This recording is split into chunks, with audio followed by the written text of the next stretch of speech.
咁多位同事。Good morning, everyone. We have already formed a quorum, and it's already the appointed time. So let's get started. First item, confirmation of minutes. Paper number CB bracket 2, 837/1314. So any proposals for amendments here and now? If not, then let's confirm the minutes. Item 2, information papers issued since the last meeting. A total of 4 papers have been issued by the Secretariat. They are CB bracket 2, 751, bracket 01, referral memorandum. Paper CB bracket 2, 866, bracket 01. And also a letter from Dr. Kenneth Chen and Mr. Chen Chi-chun, or Raymond Chen, with regard to the composition of the Hong Kong China delegation to the Sochi Winter Olympics. Paper numbers bracket CB, paper CB bracket 2866 bracket 01, and yes.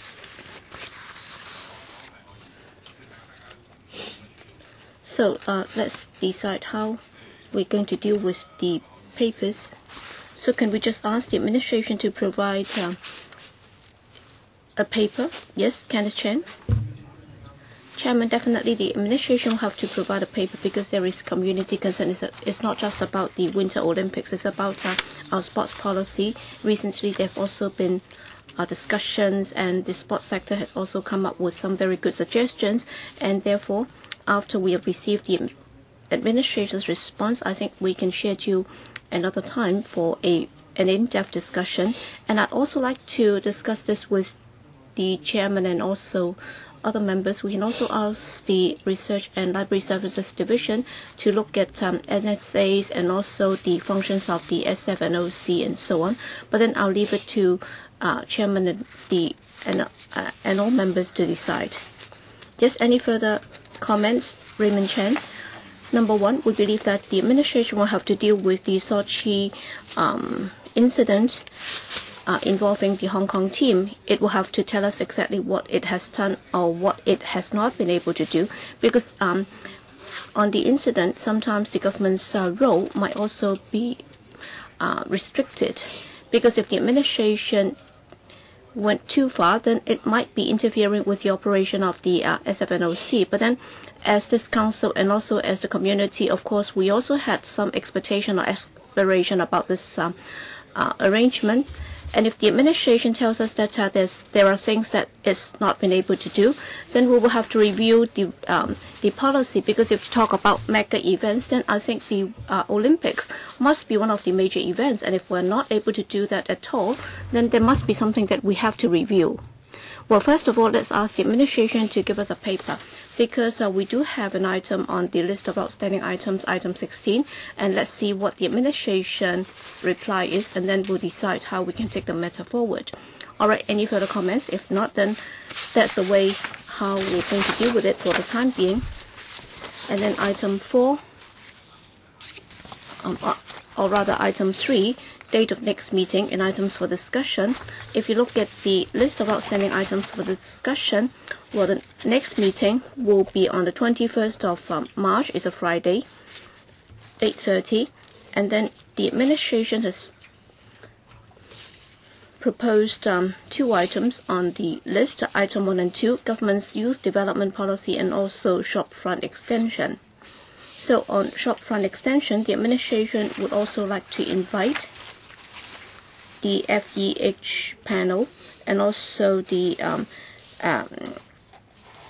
CI panel to join us in our discussion. All right, if there are no comments, then let's decide on the 2 items first.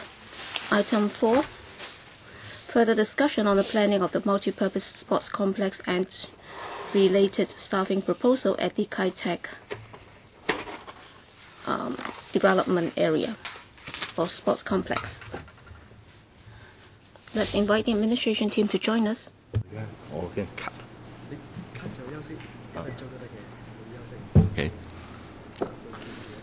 Okay.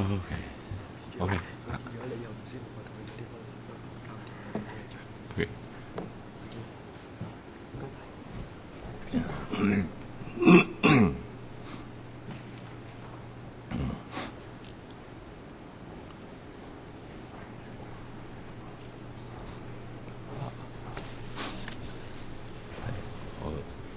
今日出席我哋會議嘅咧就 With us today are three officials. First, Mr. Chang Tak-sing, Secretary for Home Affairs, Mr. Raymond Young, Permanent Secretary for Home Affairs, and also Mr. Jonathan McKinney, Deputy Secretary for Home Affairs. Can we invite the Secretary to walk us through the paper? Chairman, it's a continuation of our discussion at the last meeting.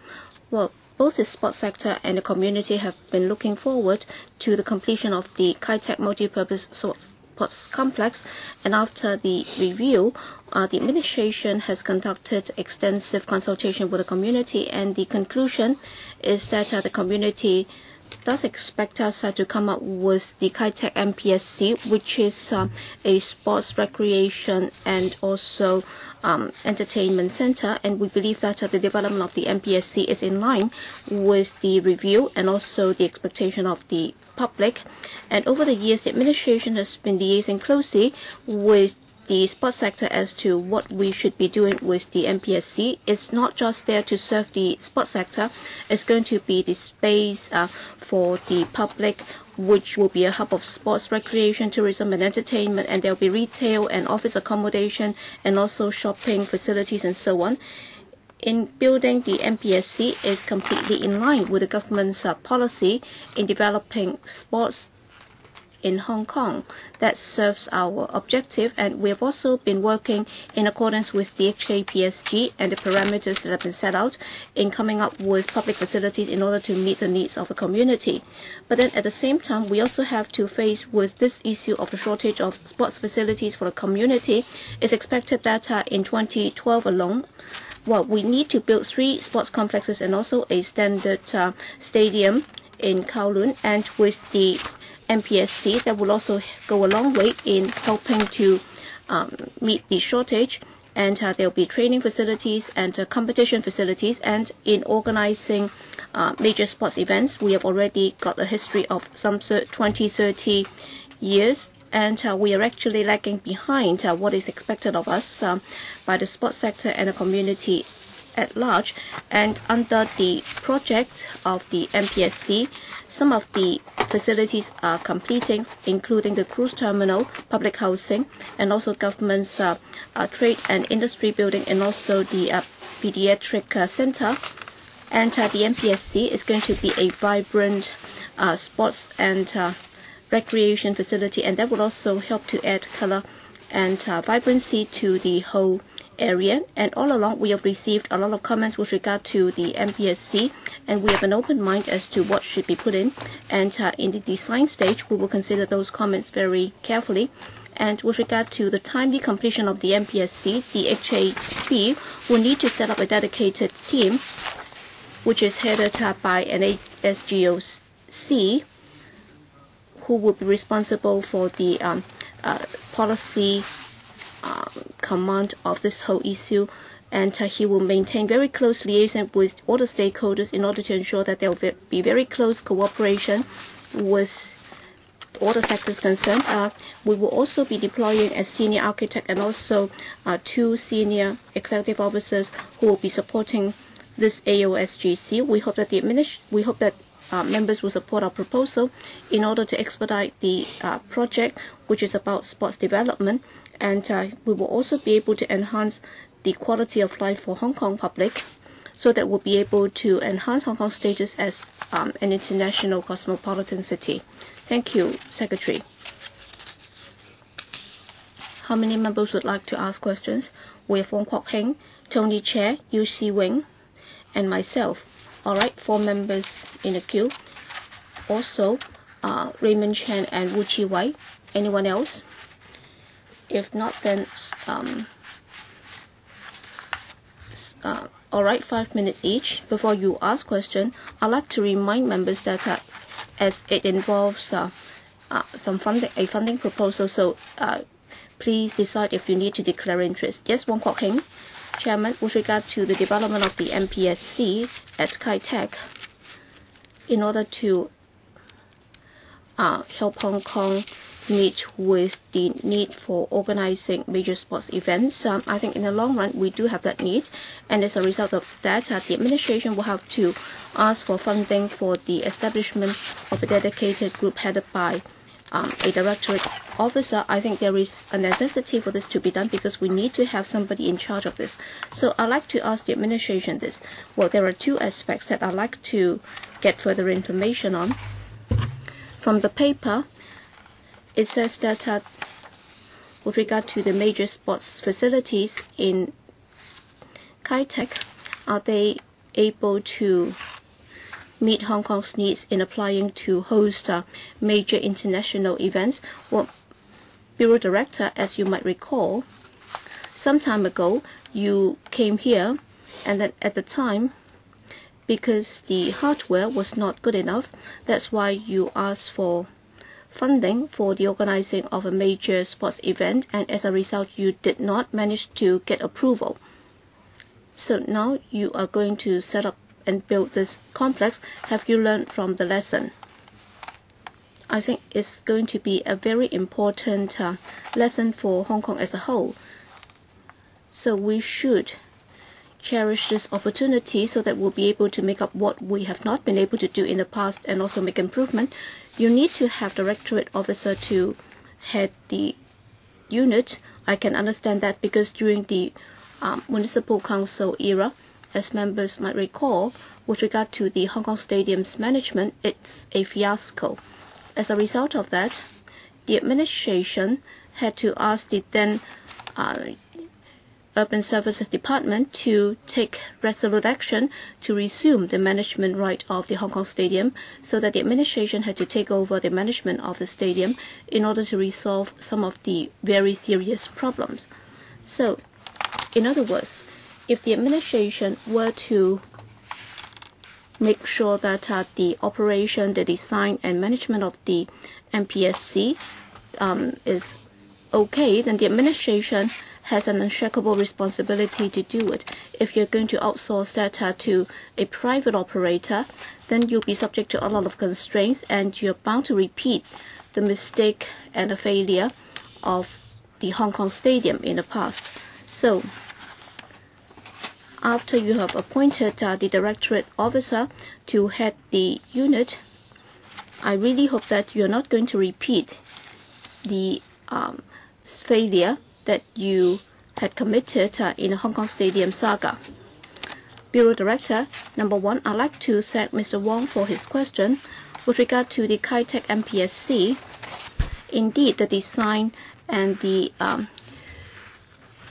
development process have always been targeted at its ability in organizing major international sports events. That's why we have some of these facilities and venues which will be able to host some international sports events, and there are also training facilities and rehearsal facilities and so on to cater for that.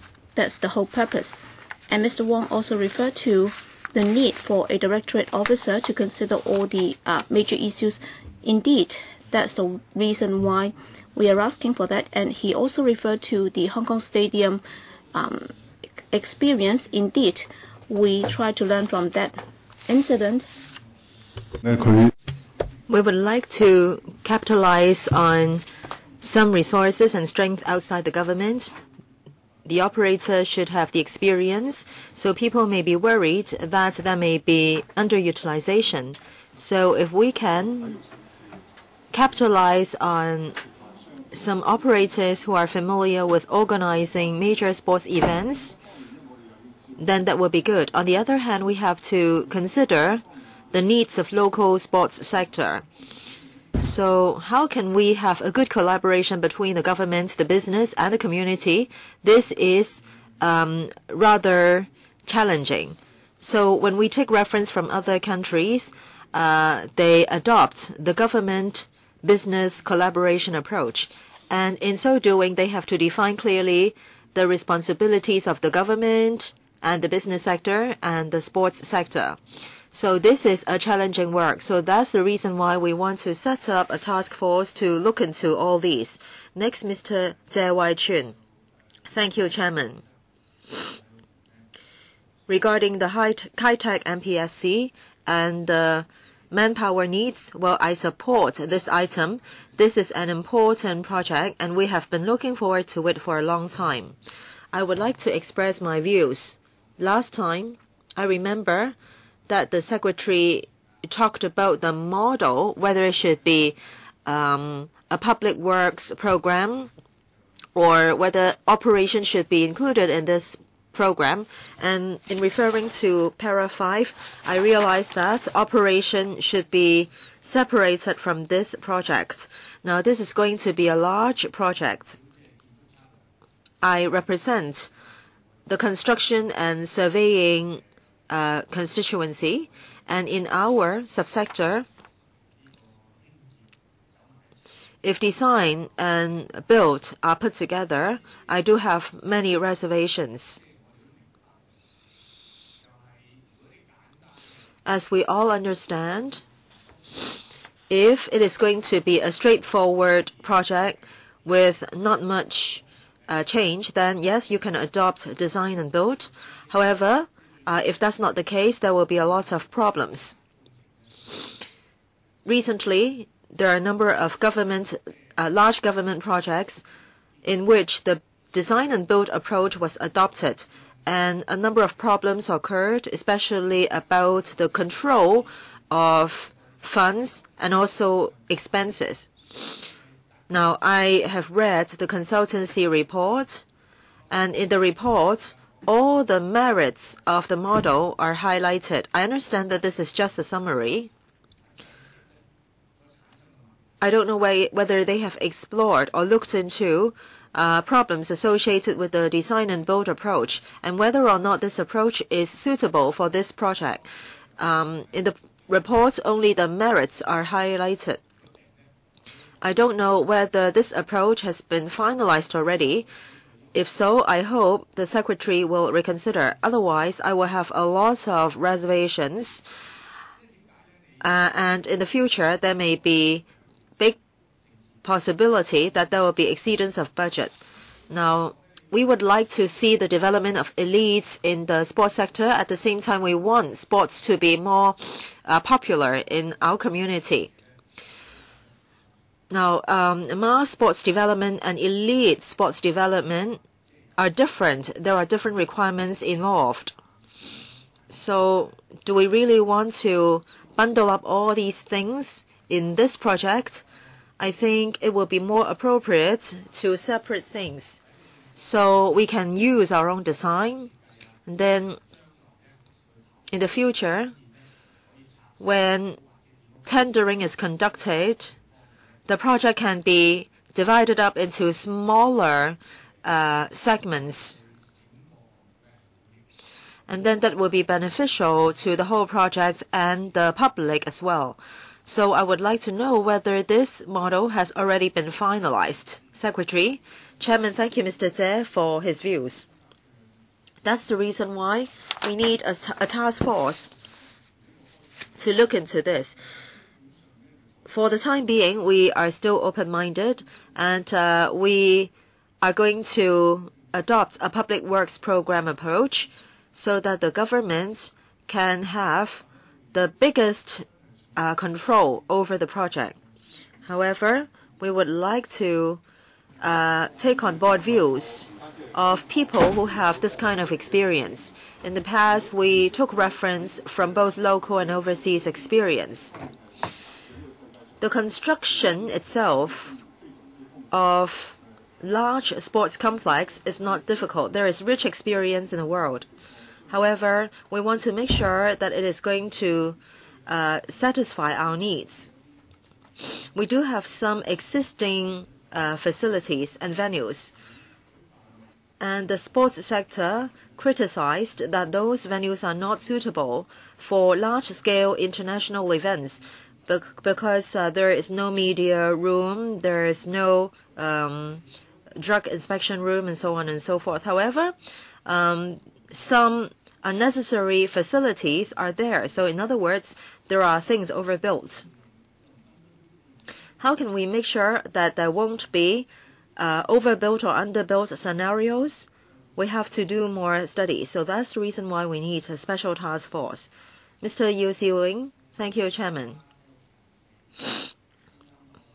To have more sports grounds and to enhance our sports image so that more members of the public will use the facilities is something good. However, we have to look into the recurring expenditure. Referring to para 18,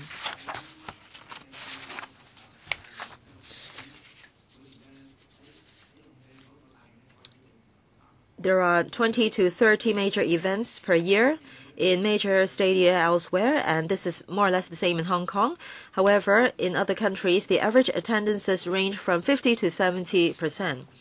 Now, if we look at the Hong Kong Stadium last year, what was the average attendance and what was its income and expenditure? In the future, there are going to be 3 venues in the Kai Tak complex, and in one of them, there will be 50,000 seats. So what is the government's estimate about its utilization and attendance? And based on such utilization rate and attendances, what will be the income and expenditure? There are 2 other venues, one with 5,000 fixed seats and one with 4,000 fixed seats. And for these 2 venues, we all know that in Kai Tak, there is residential area. It is quite far away from the urban center. So what will be the utilization and annual budget for these 2 venues with fixed seats?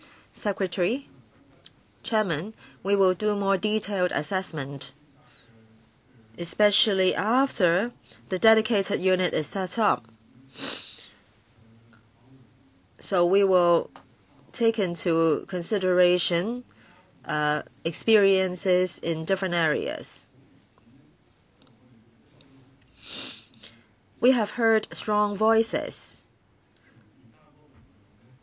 that, for example, the capacity of the Hong Kong Stadium is not enough for large sports events.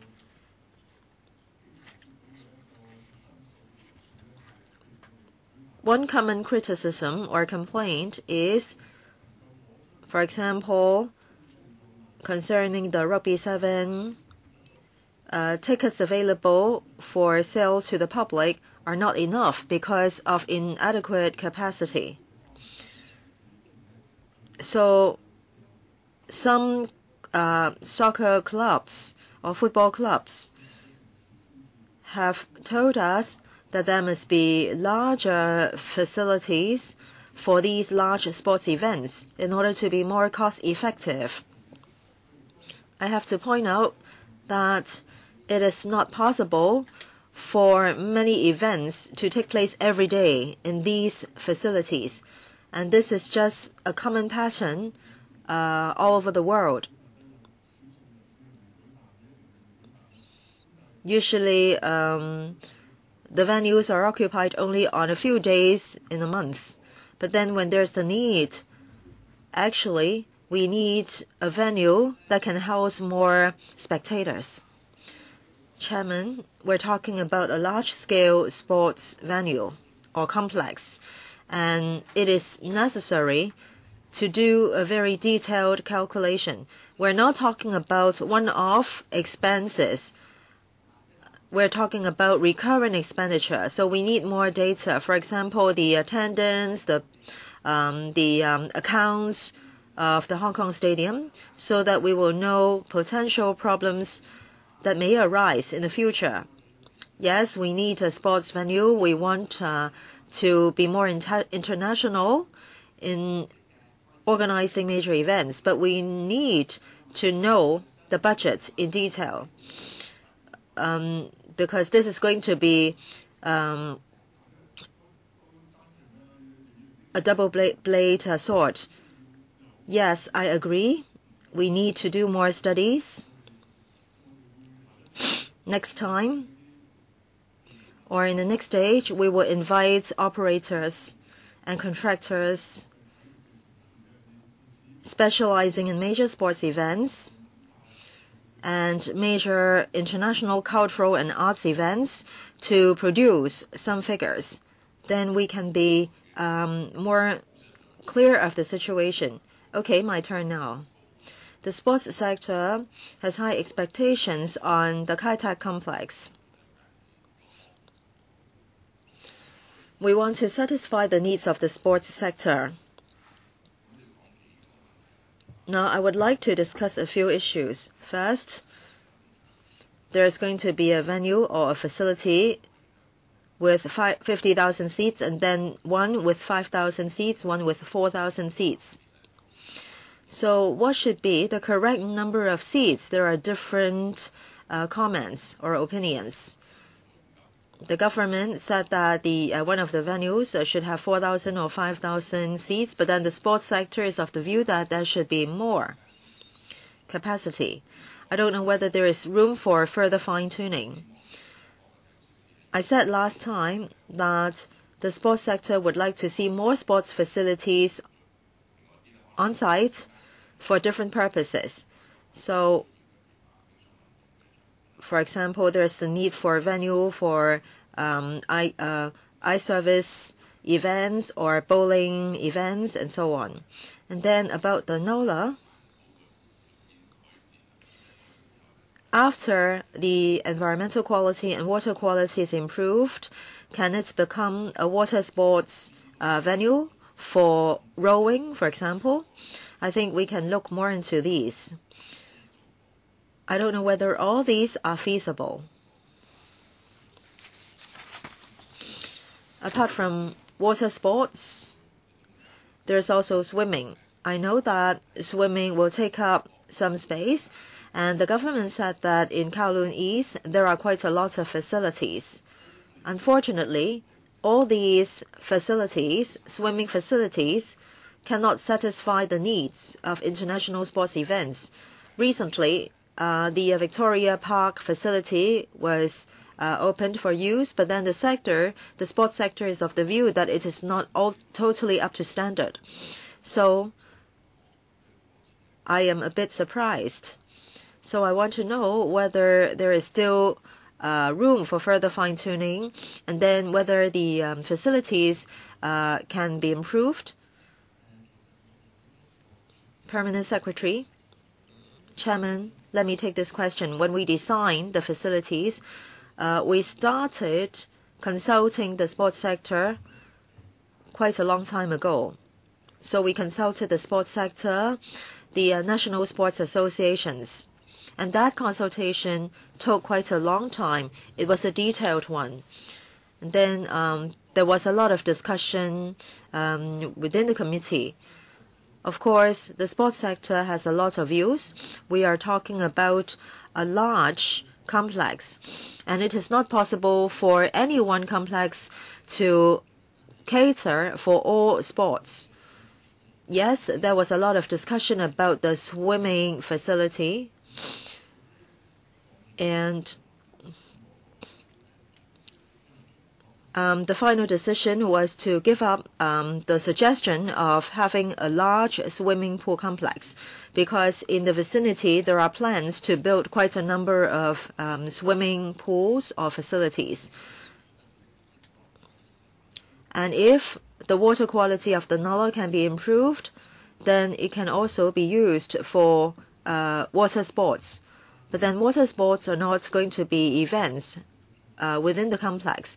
We have also talked a lot about bowling. We have heard a lot of comments from the sports sector. In this complex, there is GSA for entertainment and other sports. We have received a lot of expressions of interest. In fact, the complex can also provide space for bowling, for example, on the entertainment and commercial story. As regards to ice sports, we have considered that, and both the ASD and the administration believe that we should have sufficient space for the construction of a sports an ice sports venue.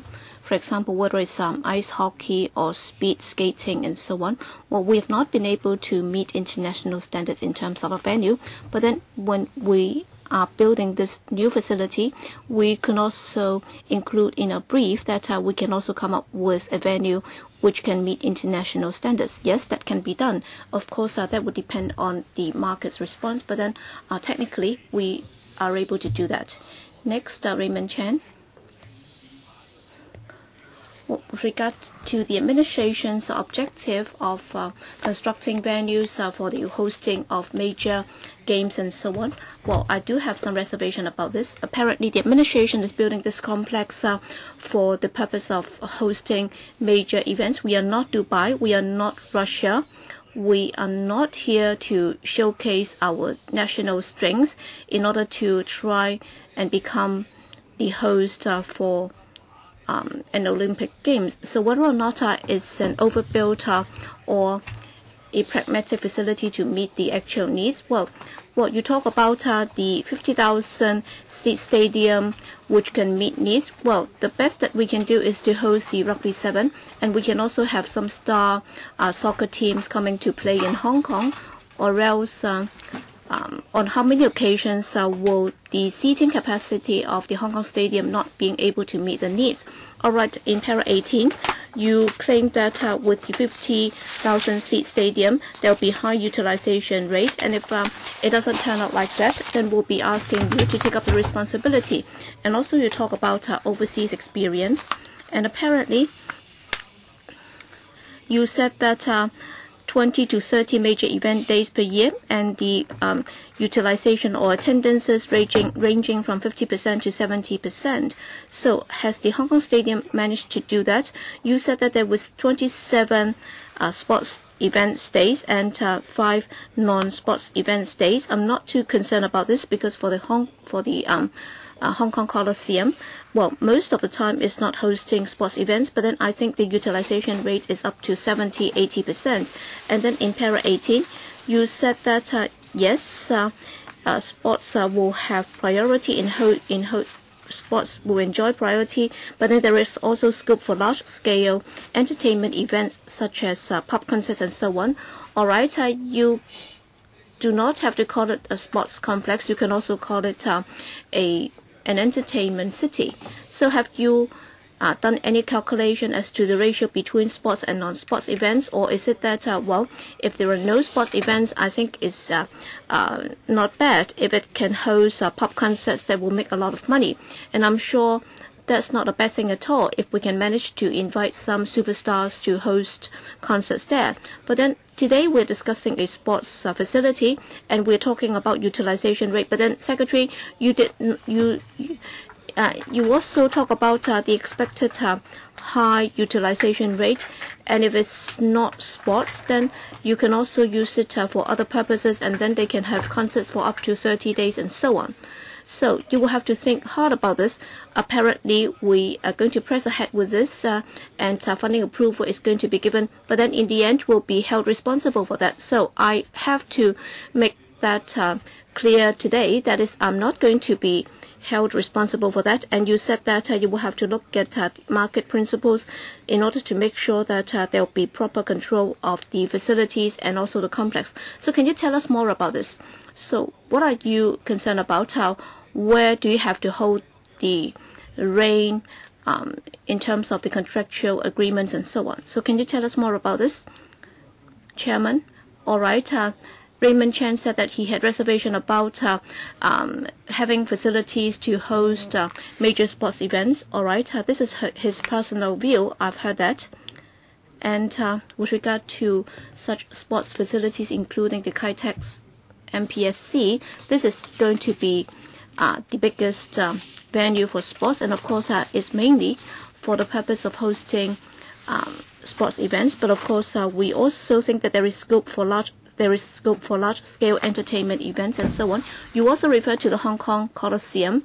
The existing utilization rate is 200%. In other words, it's difficult to get a booking, and we've been asked by people that they had difficulty booking the venue at the Hong Kong Coliseum, and of course it's been used for cultural events as well, and therefore we would be giving priority to sports when the future MPSC is completed. You also talk about our main consideration. We have also learned from the experience of some of the overseas private operations. So the most important thing is to set aside sufficient slots for the sports sector to use, because if we were to work with private operators, then for the purpose of making profit, they might not be doing things that is in line with our sports policy objectives. Next, Mr. Wu Chi-wai. Thank you, Chairman. With regard to elitism and also going for major sports events, apparently those have become the major objectives of our government. But then I have not been able to see that when it comes to major sports events, what does that mean? And also when we talk about elitism, what does that mean? And what is our vision for our sports scene in Hong Kong? So with regard to these 3 points, that is going for major sports events and going for elitism and also going for popular sports. So can the administration give us a detailed account as to what it intends to do and how you're able to achieve those objectives? Given the existing venues, how are you able to apply those concepts? That's point number 1. And number 2, we are now talking about the stadium, all right, with 50,000 seating capacity, and you said that for the Hong Kong Coliseum, the existing demand is 200%, and many of the events have not been able to be held at the Hong Kong Stadium. That's why we have this acute demand for the venues at the Hong Kong Coliseum. But how many of those events can be held at the new complex, assuming that we have this existing demand that can be migrated to the future MPSC? And also in the MPSC, my impression is that it's going to be like what is happening at the WKCD. So as far as the sports sector is concerned, it's like the West Kowloon Cultural District. The sports sector will be one of the major proponents for the complex, so that it will be able to showcase the strengths of the sports sector as a whole here. But then for the WKCDA, it's been established for the purpose of managing the venues, and the administration has set aside fixed resources for the purpose of managing the operation of the WKCD. But then here, the amount of money that will be needed will not be small, but then we are also having to engage outside operators and so on. But then it will not be like what is happening in the WKCDA. Yes, the WKCD has its own problems, but then with the setting up of the WKCDA, we have been able to make sure that things like the NSAs, well, the situation right now with regard to the NSA has not been entirely desirable, and therefore, through the new vehicle of the WKCDA, we have been able to bring about change and reforms. But then I do not see that happening with the MPSC and the sports sector in Hong Kong. So how can we convince the public that with the huge investment, we are not just going to come up with the hardware, but then through the investment in the hardware, we'll be able to promote the further development of the sports sector so that it can have better governance? So can you respond to that as well?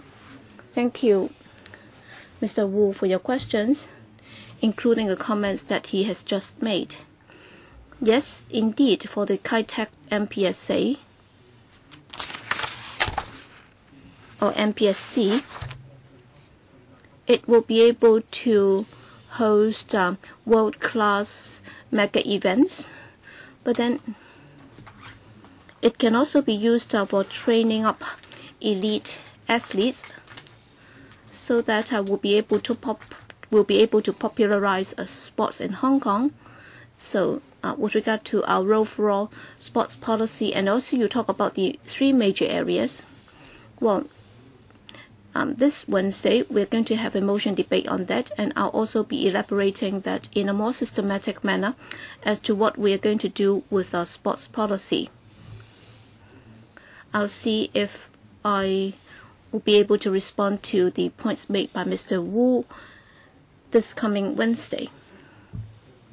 You talk about the demand. Obviously, we can see that in hosting major sports events, our existing facilities have not been able to meet that need.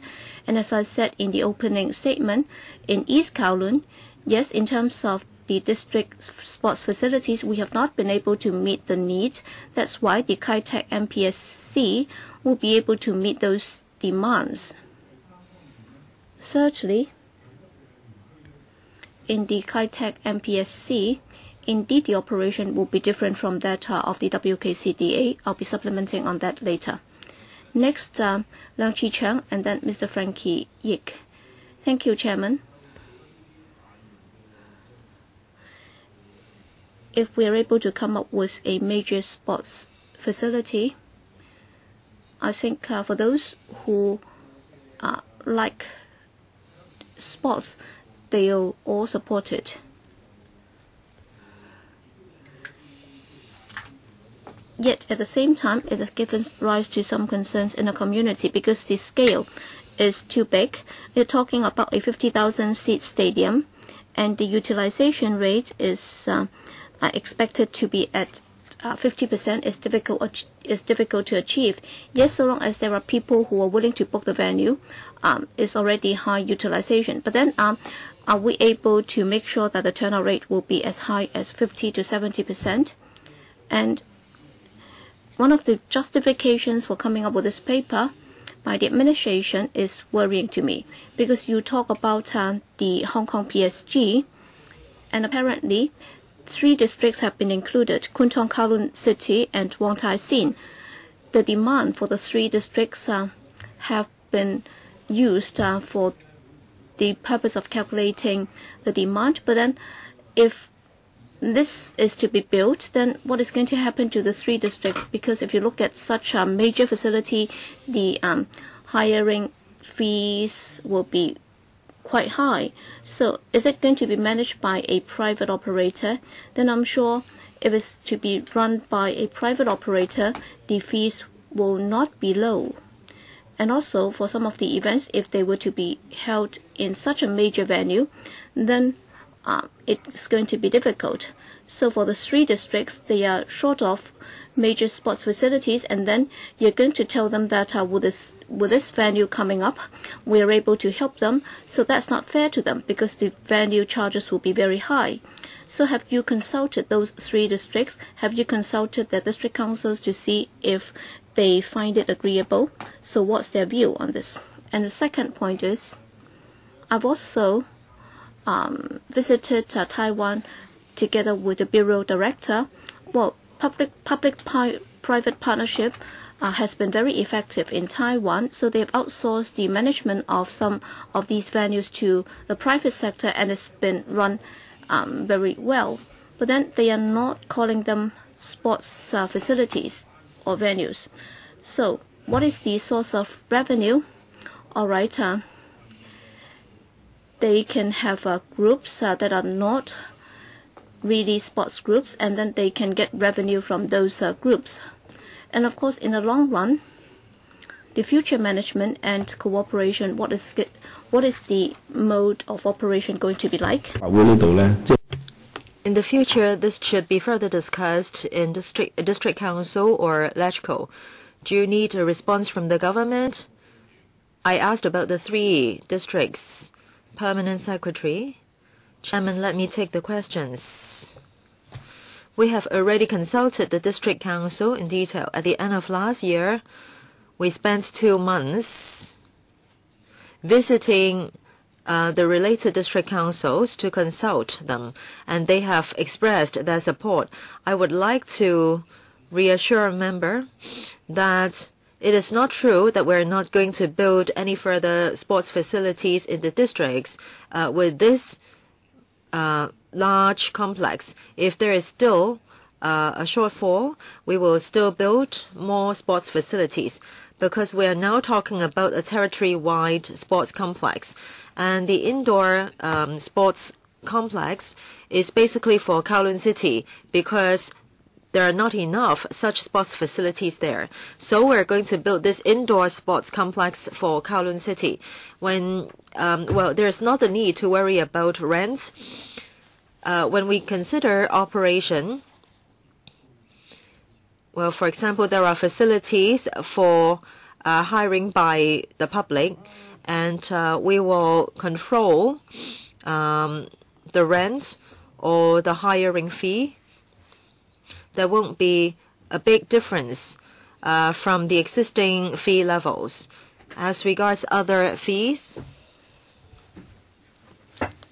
if the facilities are used for non-sports events, then it all depends on market operation. So when we conduct tendering, we will spell out all these requirements so that those companies interested to put in a bid will be clear about the requirements. Next, Mr. Yik. Thank you, Chairman. I have 3 questions. The first is about my concern for high utilization. Just now, members gave their views. Well, if, for example, the Hong Kong Stadium is only used for 32 days a year, then that is disappointing. And if we refer to the last 2 sentences of the paper, well, we understand that this complex can be used for pop concert, exhibitions, and other cultural events.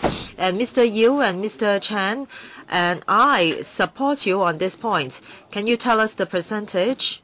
If we can attract people from neighboring countries or regions to come for popular concerts, then I think we will support this. So, Secretary, just give us some figures.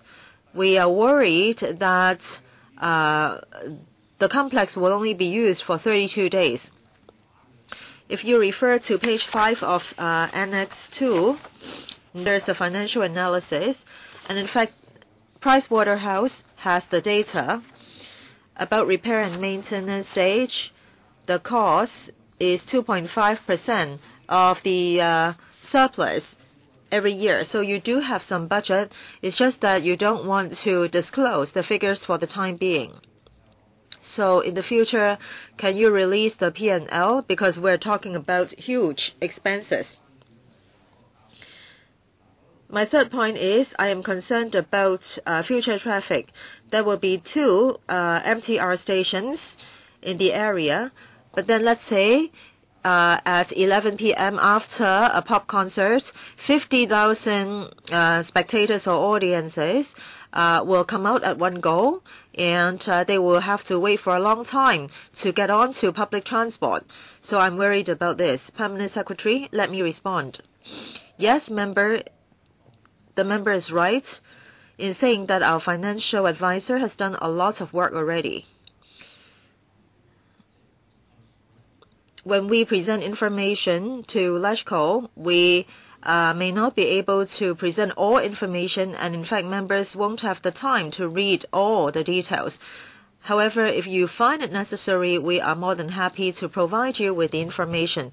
According to the consultancy report, they have done some projections on the estimated income, and the projection is a positive one.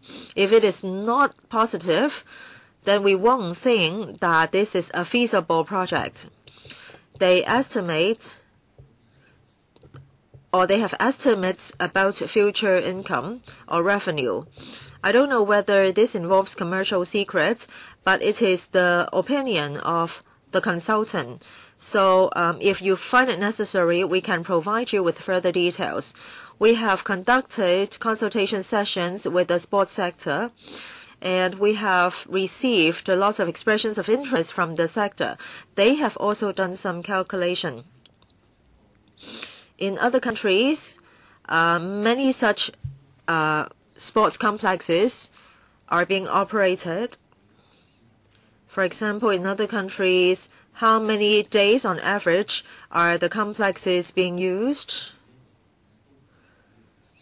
And for each complex, there is a period for repair and maintenance, especially when natural grassland is involved.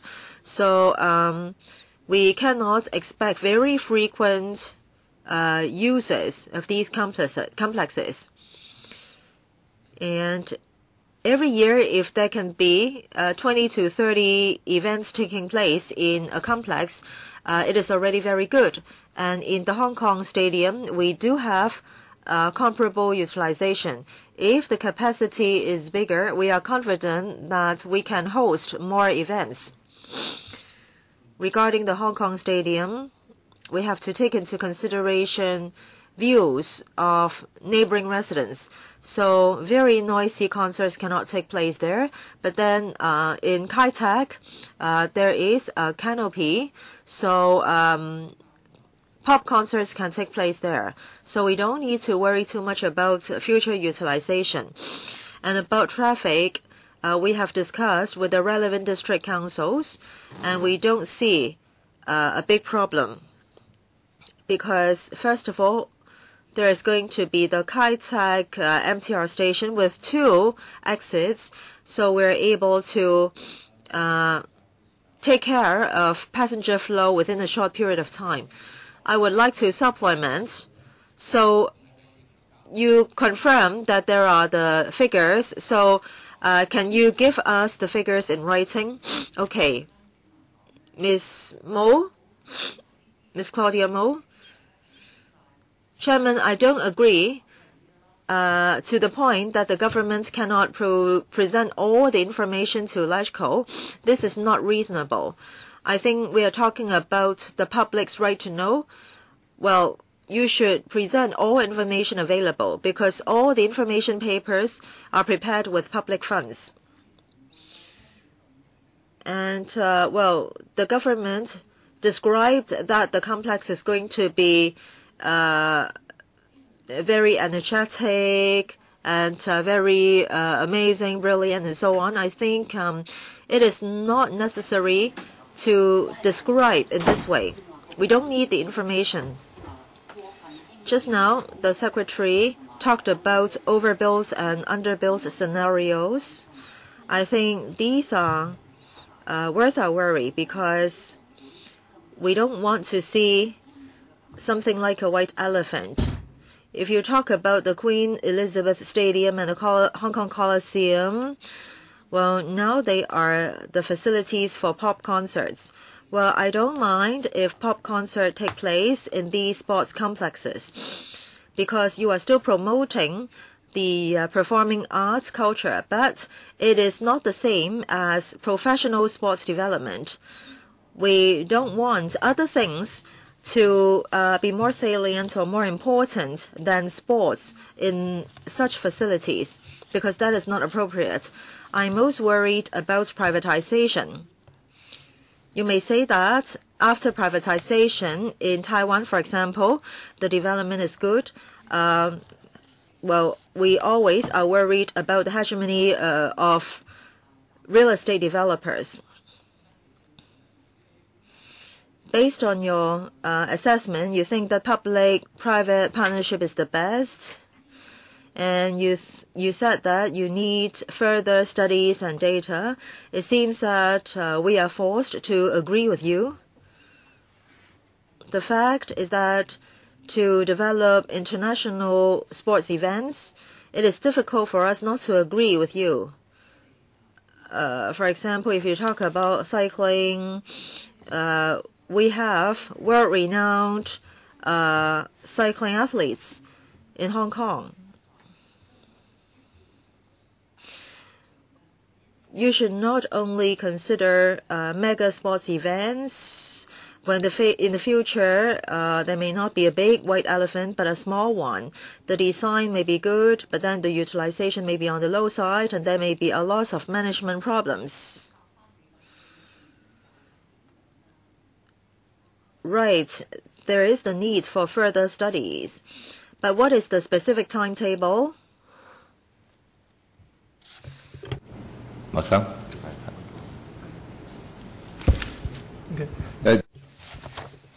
Just conferring here. On the timetable issue, assuming that we can get the specialist team in place by the middle of this year with the support of the Establishment Subcommittee and the Finance Committee, our current intention is to begin full construction of the complex in 2016. So we still have a 2-year process of going through the planning, further planning, and the tendering and the design of the procurement process before beginning work in 2016. Depending on the design and construction time, that would probably take us through, at the current estimation, to 2019 or 2020, depending on the time in 2016 that we start.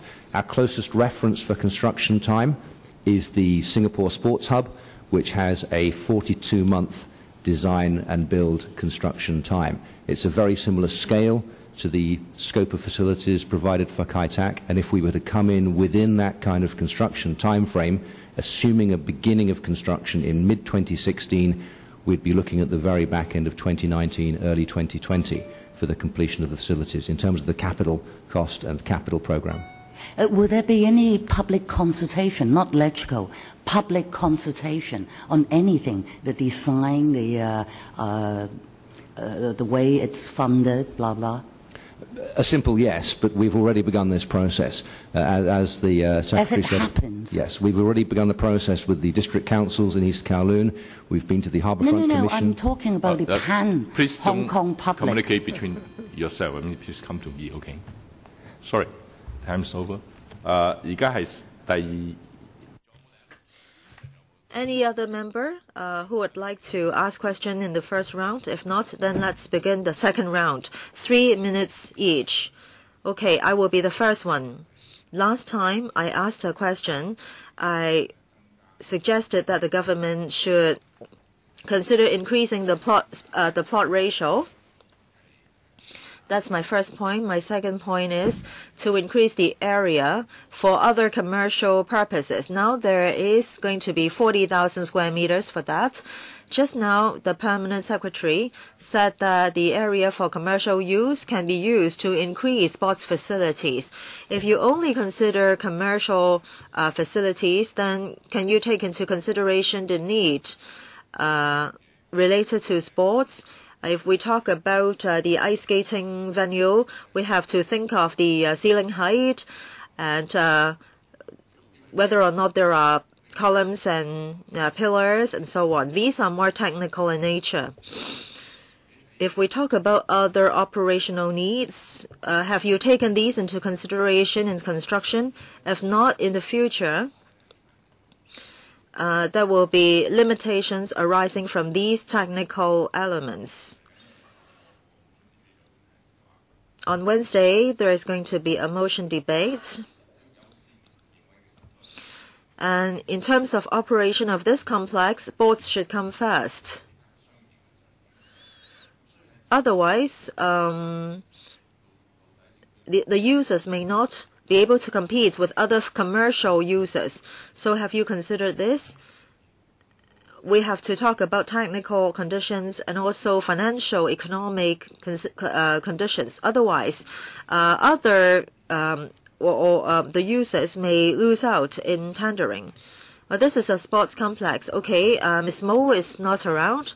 Definitely, sports will have the priority. Plot ratio, Permanent Secretary, please.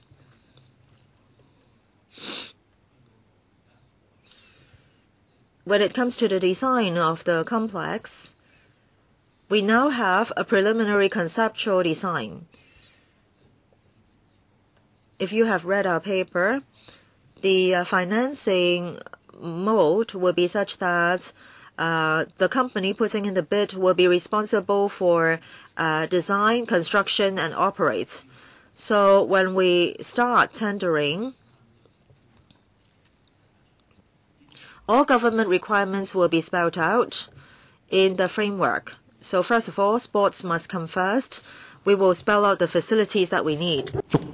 The most important thing is to set aside sufficient room for the bidder, because he's going to be responsible for designing, for constructing and operating the venue, and therefore he has to have sufficient room to decide on the facility to be put in, and then he'll be integrating everything into the complex.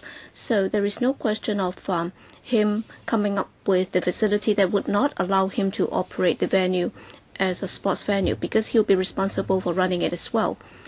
Mr. Wu Chi-wai, yes, I think I'll ask the next question first about the additional manpower for the team. All right, there are going to be 7 existing assistant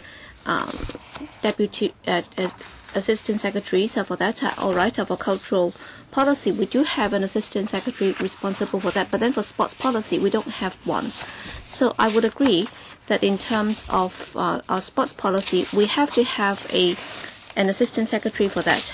But then, for the purpose of building the MPSC, you're trying to define that under the scope of the dedicated unit. I think the name does not really serve the purpose. So can you seriously consider this? All right, you can have some redeployment of manpower. For example, for the Assistant Secretary 2, he's responsible for this, and then Assistant Secretary 4, he is responsible for the CCF. So can you redeploy the resources so that for the additional Assistant Secretary, he'll be dedicated to that? And you can also reorganize your structure so that there can be one assistant secretary or deputy secretary who is responsible for sports policy, instead of just having this as a temporary task. So can the Bureau Director answer this question? Yes, Permanent Secretary. I'll try to answer this question. We propose to set up this dedicated task force for the purpose of planning the Kai-Tak MPSC as regards the overall sports policy and our support for that. That will be the task of some of the incumbent staff, because we have another policy review, and this new personnel will have his hands full. When the post is created, you also have the assistant secretary for the CCF and so on. All right, their work is already rather onerous. It's difficult for them to take on this additional task, because to ask them to take on this additional task of coming up with a sports policy might be somewhat difficult. Yes, our Deputy Secretary will still be Mr. McKinney, so he will still be responsible for that. Yes, Mr. Wu Chi-wai, I think what I am focusing on is our sports policy and how it's reflected in this organization chart. So it has not been able to get a lot of policy support if you look at the organization chart. But then for the last part of my earlier question, it has not been answered. Can you repeat the question? I was asking why we cannot adopt the mode of operation of the WKCDA, because we are talking about a massive complex, and for the WKCDA, they have got over $20 billion and is the major proponent for promoting cultural development in Hong Kong. But then we have not got the same thing for the Kai-Tak complex, because we're promoting sports, and given the fact that you're going to spend so much money, we should also have that element featured in or factored in. Bureau Director, we haven't got that in mind yet. In promoting sports, it's somewhat different from the consideration for establishing the WKCD. Yes, we have set up, we have enacted a dedicated piece of legislation, and we have also allocated a fixed sum for the purpose of building the cultural district. But then in the case of the Kai-Tak complex, is part of our overall territory-wide sports policy, and it's not the same as that for the WKCD. That's why we have adopted a different approach. Can I ask a further follow-up? Probably you will have to wait in the third round. All right, it's already the third round. Wu Chi-wai, I'd like to debate this with the Bureau Director about our sports policy. I think the reality is this. If we are not able to make use of our investment on such a massive facility, so that we are not able to take the opportunity to review our sports policy. I'm sure you all know that the sports sector has got a lot of different comments on the governance issue. There are many problems. For example, we can see the Football Association. All right, there have been incidents recently. And of course, I'm not suggesting that with an incident, it means that there are problems with regard to the whole sector. But then, given the fact that it's going to be a massive investment project, so can we take the opportunity to review and consolidate our sports policy as well as sort out some of the governance problems? Well, if there has not been this opportunity, we may not have been able to do it. It's like the WKCD. That's because we had problems, and with the establishment of the WKCDA, we have been able to change the scene so that instead of a top-down approach, we are now able to adopt a bottom-up approach, and the cultural policy has also been reviewed and readjusted. So given the fact that this council is going to approve this massive amount of money for the purpose of building the complex, can we also take the opportunity to do the same? That's a suggestion by Wu Chi-wai, and I'll consider that in detail to see if it's feasible. But when we talk about the MPSC, it's just a hardware, and when it comes to the existing sports sector setup and also the internal governance of the individual NSAs, how can those be linked up? We will have to think through it very carefully. I dare not put it in too simple terms and also very casually. I think that's the same with the cultural sector. But then the WKCDA was set up on that basis, and we took the opportunity to review the situation so that we took the opportunity of investing in a hardware, and then we tried to review and resolve the problems of the software. Well, I'd like to ask this. The Bureau Director also talked about the increase in plot ratio for the complex. I also hope that the Bureau Director can consider increasing the plot ratio. But then at the same time, you also have to look at it. That is the current approach is that the administration will be funding the construction of the complex. But to what extent are you able to make sure that with regard to commercial users, their efficiency can be improved even with the increase in plot ratio? Because if the design is not good enough, then the efficiency of the use of space will be low, and then the return will be low as well. For example, if there aren't that many days that they is being used, and if the patronage is not high, then if you want to maintain the facilities at a very high level, then it's going to be very difficult. So how are you able to ensure that for the seating arrangement and also the evacuation route and so on, there can be space for commercial users so that you can also increase the attractiveness of the facilities. So it's like the Jockey Club. They have many facilities that can be open to the public for the hosting of different events, and that would also increase the utilization. So it doesn't necessarily have to be the use of the venues themselves. There are other spaces available so that you can also put in some commercial features, and they can also put to good use. I am most concerned that you're engaging an administrative officer to be responsible for running the facilities, but then will he be able to really take on board all the commercial factors? Permanent Secretary, I think what we've been doing is that we'd like to come up with a user-friendly requirements for the purpose of preparing the tendering document, and the design should allow the commercial sector or the business sector to fully develop its potential and wisdom. That's the purpose. Because for the bidders or the major consortiums who are going to put in the bids, well, they will be the future operator themselves. So they'll be responsible for designing, constructing, and operating the facilities and the complex. So they will have to come up with a design which can make sure that the orientation, the seating arrangement, and everything, and also the commercial facilities would be able to maximize the features so that they can attract as many people as possible, because they have this market consideration.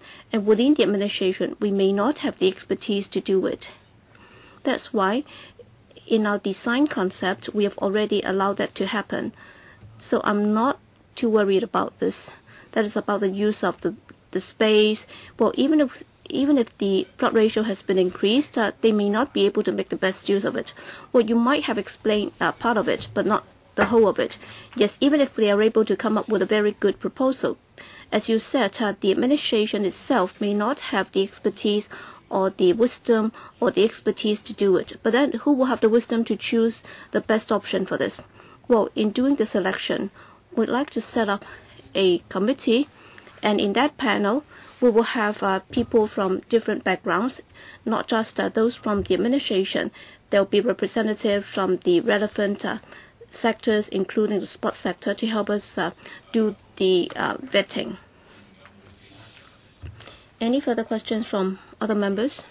Wu Chi-wai asking in the fourth round. Yes, I'll be brief. With regard to the Assistant Secretary, it's a supernumerary post for 2 years. So in terms of the functions of this post, will you be asking this person to review our sports policy as well? Because he's going to be responsible for the construction of the complex, and also he'll be responsible for the private recreation lands review. So will he be asked to review our sports policy to show that the Bureau will be providing full support for our software, so that the review on our sports policy can start as early as possible? Who is going to answer this question? Well, for our colleague responsible for sports policy, the current organization setup will not change. So Mr. McKinney, and we will also have a PAS, Ms. Lai, and there are also a number of assistant secretaries who are working on our sports policy, and therefore for the post to be created, he will not be asked to take on this additional task.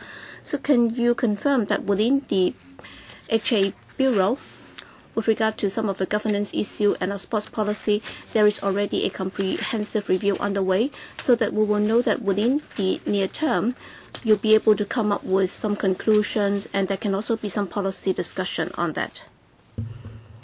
Permanent Secretary. Well, in our ESC paper, we will give you more details, but then I can give you a brief reply. That is, we've been reviewing our sports policy from time to time to make sure that we'll be able to move with time. So it's just a general review. So it's not a comprehensive policy review.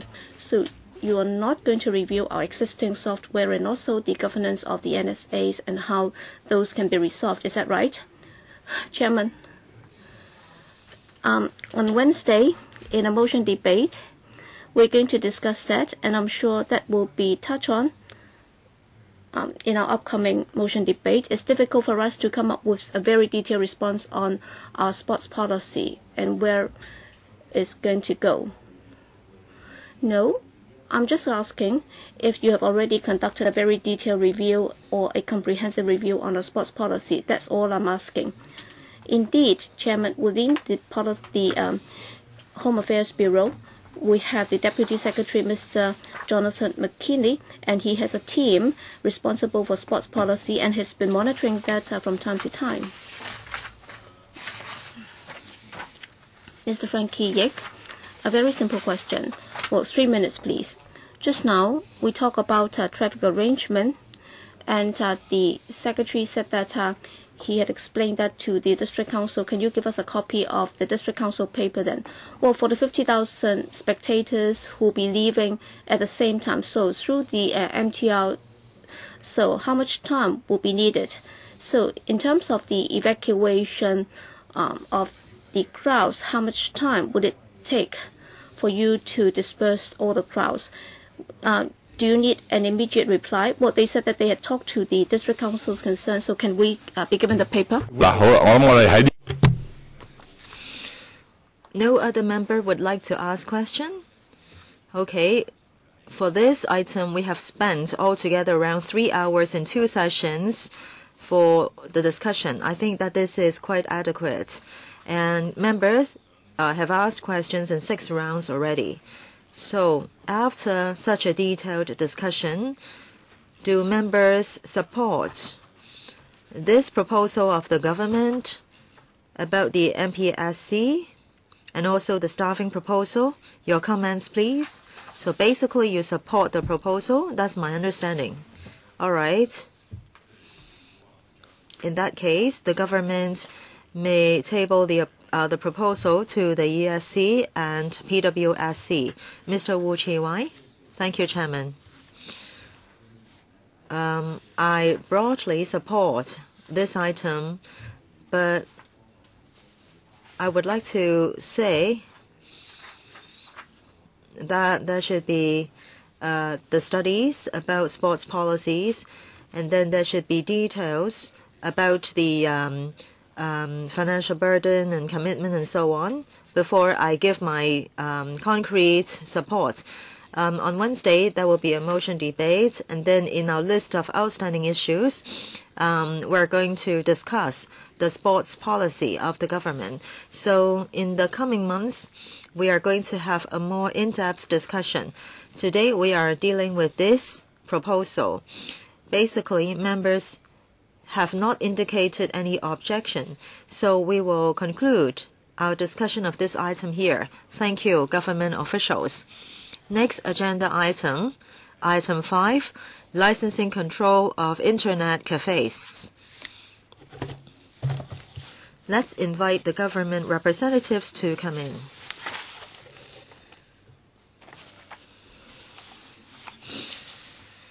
Our secretariat has prepared a paper for members' reference, CB bracket 2 841 1314 bracket 06. On the 14th of February, the Secretariat had also received a submission from Hong Kong Family Entertainment Centre Trade Association Limited on the regulatory control over Internet computer services centres and other places of entertainment governed by the same ordinance. And that submission has been provided for members.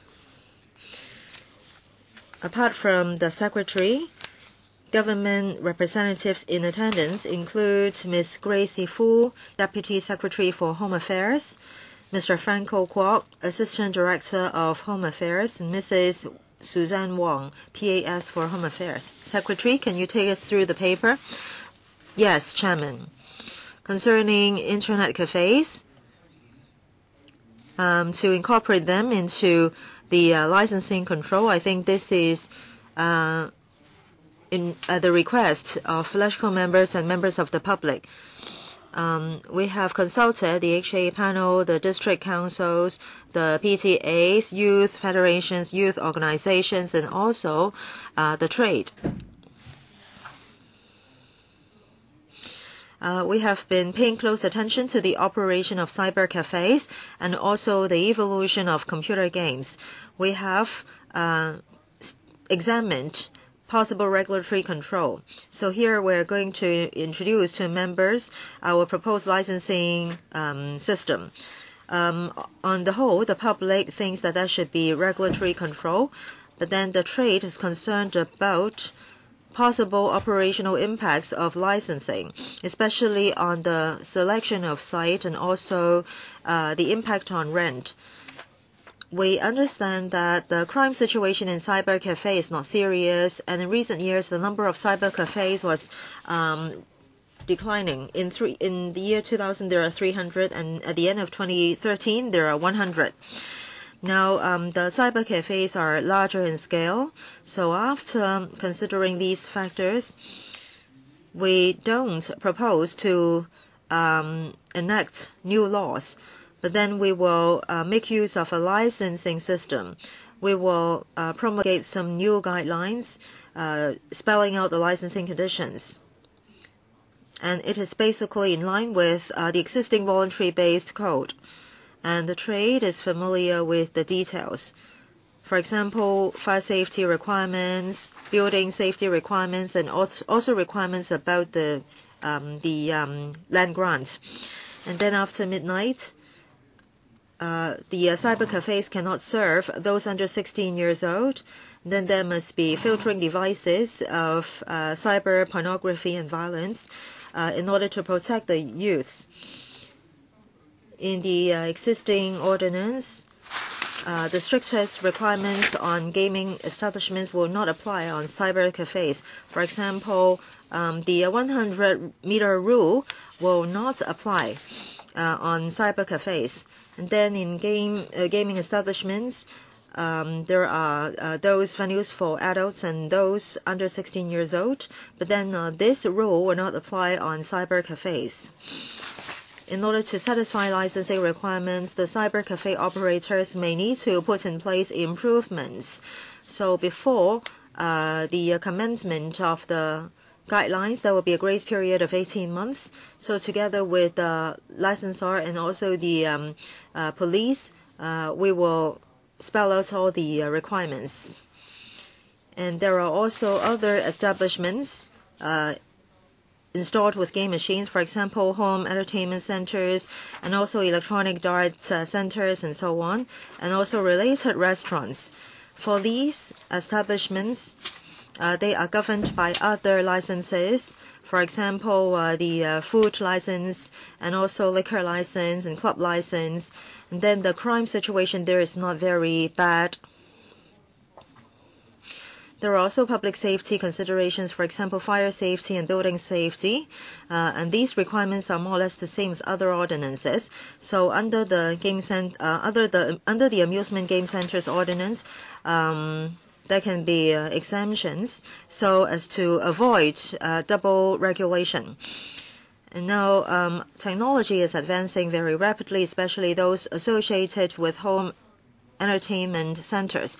So we will allow home entertainment centers to be equipped with non-mechanical video game machines that will not be giving out rewards. So these machines will only account for 10% of the total operation, and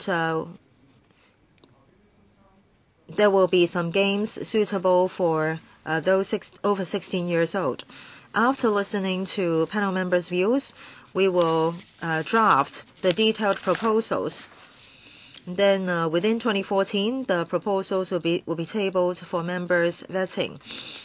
We hope to get members' support, and together with my colleagues, we will be happy to take your questions. Thank you, Chairman. Who would like to ask questions? Wong Kwok Hing, Chang Kok Shu, Yip Kin Yun, and Wu Chi Wai. Any other members? No?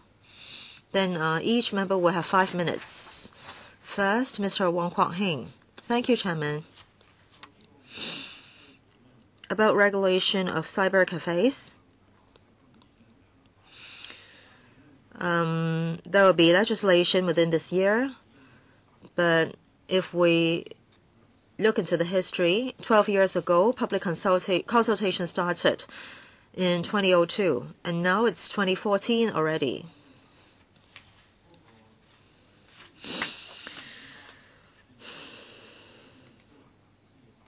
And in fact, the rules that the cyber cafes have to comply with have been in effect for 10 years. But it is only now that we're talking about enacting laws.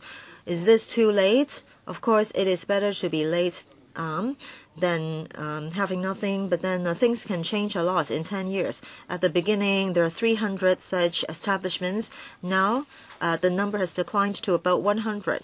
And you are proposing to regulate these operations only now. I think this is worth criticizing, and we should express our regret over that.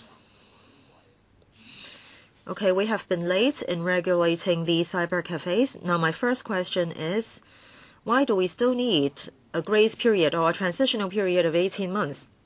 1.5 years before these cafes will be regulated. Is this transitional period too long? That's my first question. My second question is, those cafes with fewer than 5 machines won't need to be regulated. So is this too lenient? I think there may be inadequate protection for the children in that case. Recently,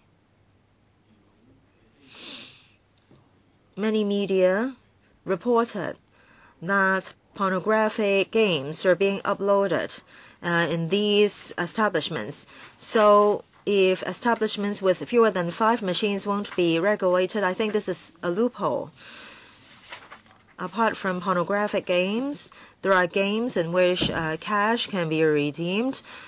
So in other words, such games contain betting element. So these are my 2 questions. Secretary, cyber cafes and amusement game centers are not the same. Well, Mr. Wong's criticism is valid. In the last term, I heard Mr. Wong's strong request for licensing cyber cafes. However, in our consultation process, on one hand, we have heard views of the trade.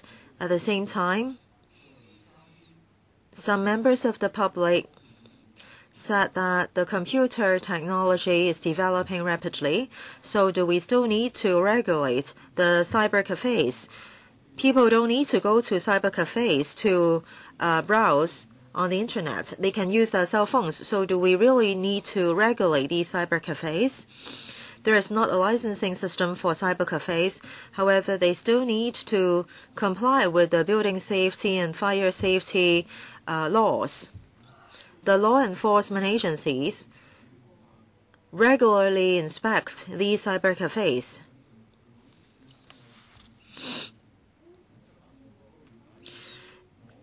We understand from the law enforcement agencies that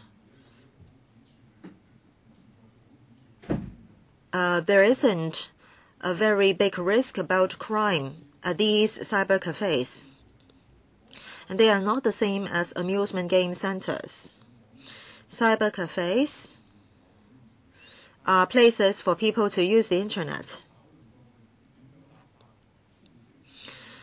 We have considered what should be an appropriate legislation, so that's why we have spent quite a lot of time.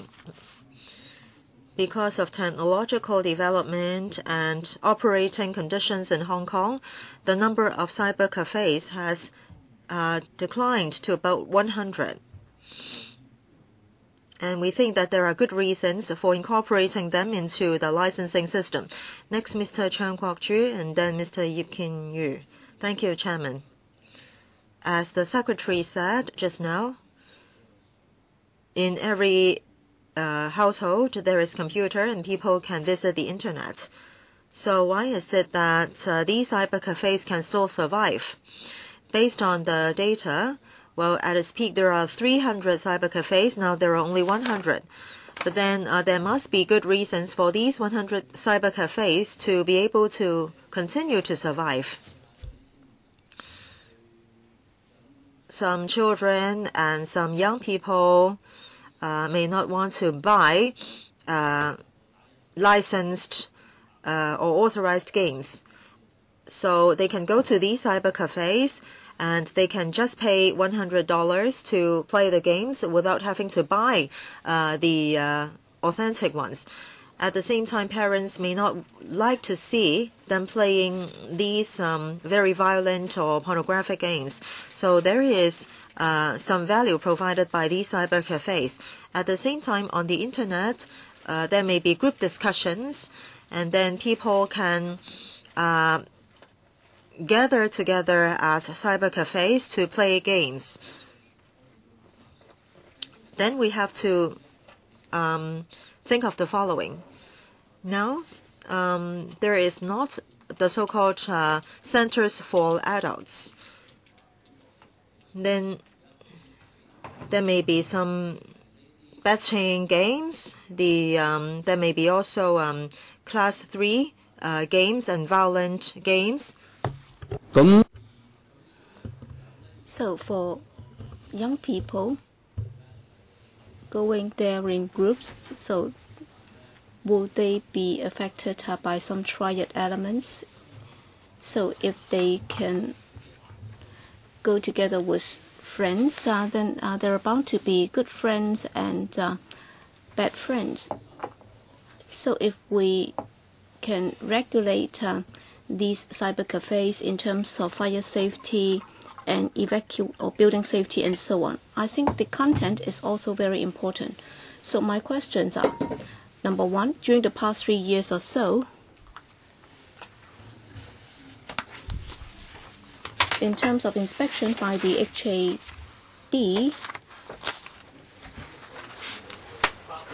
what's the report figures with regard to adult games and also triad infiltration?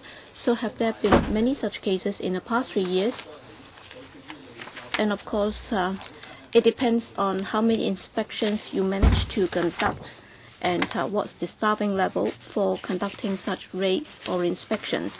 So when compared to AGCs, so has there been any increase? For example, for cyber cafes, apparently the number has come down from 300 to 100. Well, we have to look at the number of people doing the inspections. You may not have that with you today, but then can you give us the figure later? And why have you decided not to set up adult centers for the purpose of better regulation? Yes, thank you, Mr. Peter Chiang, for your question. Well, Mr. Chiang also referred to the situation and the circumstances or the operating environment has been very different from that 3 years ago, whether we are talking about adults or young people. Well, some of them would just go to the ICSC for a chat and so on. Yes, even if there is no licensing regulation, today, police would also inspect such premises. And according to the analysis that we have gathered, in terms of the crime rate is not high, as the Bureau Director just said. I don't have the figures with me, but then if I can get those figures from the police, then I can supply them to members later. At present, under the voluntary code of practice, the operators of ICSCs will have to have sufficient software to filter out obscene and pornographic materials, and they also have to make sure that they have copyright franchises or permissions before they can use them. So that will also be turned into licensing conditions, and as a result of that, we can afford better protection to the copyright owners. Next, Mr. Ip Kin Yuen and then Wu Chi Wai. Yes, in the paper, we've been told that the crime rate in ICSCs has not been high, and mostly is theft and so on. But then when it comes to cyber cafes, we are mainly concerned about protecting the youth and how we can ensure that cyber cafes or ICSCs will not be turned into hotbeds for crime. And I think there is one point that has been made which is very important. That is as to the mode of operation for ICSCs, how they can make a profit out of their operation. And I think that has a lot to do with whether or not they're going to be turned into hotbeds for crime. So in the past, they might not have had such problems. But then in the future, when you look at their operation, will there be potential for them to be turned into hotbeds for crimes for juvenile? Because it has almost become a socializing venue. So will there be such a risk? And secondly, in terms of inspections, do you have any plans that after the licensing regime is established, whether the Bureau or the police would be conducting more inspection in order to enforce the law? Ms. Fu, thank you, Mr. Ip, for your question. In terms of the risk of crime, Well, the assessment will have to be done on a continuous basis. It's an ongoing exercise. According to what we gather from the police, well, we've been using the term hotbed for crimes, and the risk for crime is not high, but then we have to ensure that there will be sufficient law enforcement efforts. In particular, after the introduction of the licensing regime is going to be regulated, and as I said, police officers will be inspecting such premises, but then for the licensing authority, as they are not like the licensee, and therefore they will not be carrying out inspection. But then later on, after the licensing regime is introduced, and in order to ensure that the regime works effectively, we will be working closely with the stakeholder as well as the police. So please rest assured that the licensing regime is going to be an effective one. Well, I asked a number of questions. Yes, at present the crime risk is not high, but then in the future you will have to look at how they are going to develop. So we can look at the mode of operation to make an intelligent guess. What I do not understand is, all right, we do have access to smartphone and smart devices these days. So why do they have to go to these cyber cafes? Well, very often when they want to make a profit, they will have to look at their mode of operation in order to make sure that they can make a profit. So I'm concerned about this. So have you conducted any study on this? That is, how do they operate right now? How do they make a profit? How can they attract so many people to the extent that there are still some 100 centers that are still out there?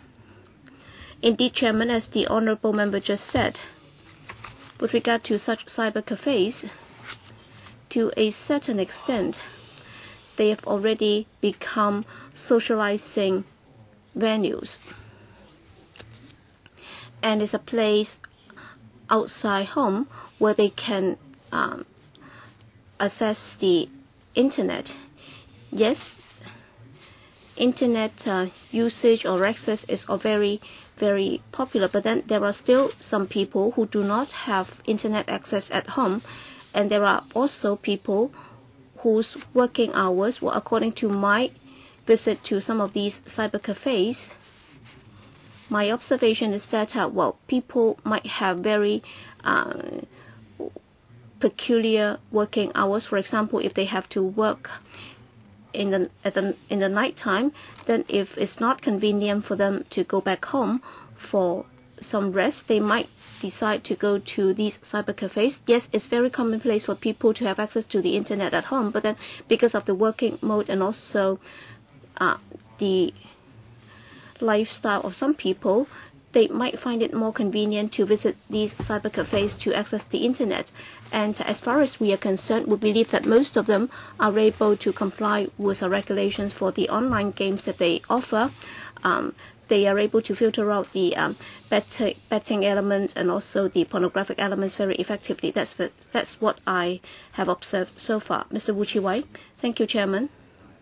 Well, in the internet world, whatever filtering devices or software have been used, there are bound to be such games available. And you talk about such venues. I believe that in terms of the operation of the ICSCs, I think the biggest selling point is that they've been able to offer some of these games. So I don't have qualms about regulating them, because indeed, for some of the ICSCs that are set up in residential buildings, you will have to make sure that they will remain at a distance from the residential developments in order to minimize the disturbance or nuisance that might be caused. So that's the reason why I'll be prepared to support it.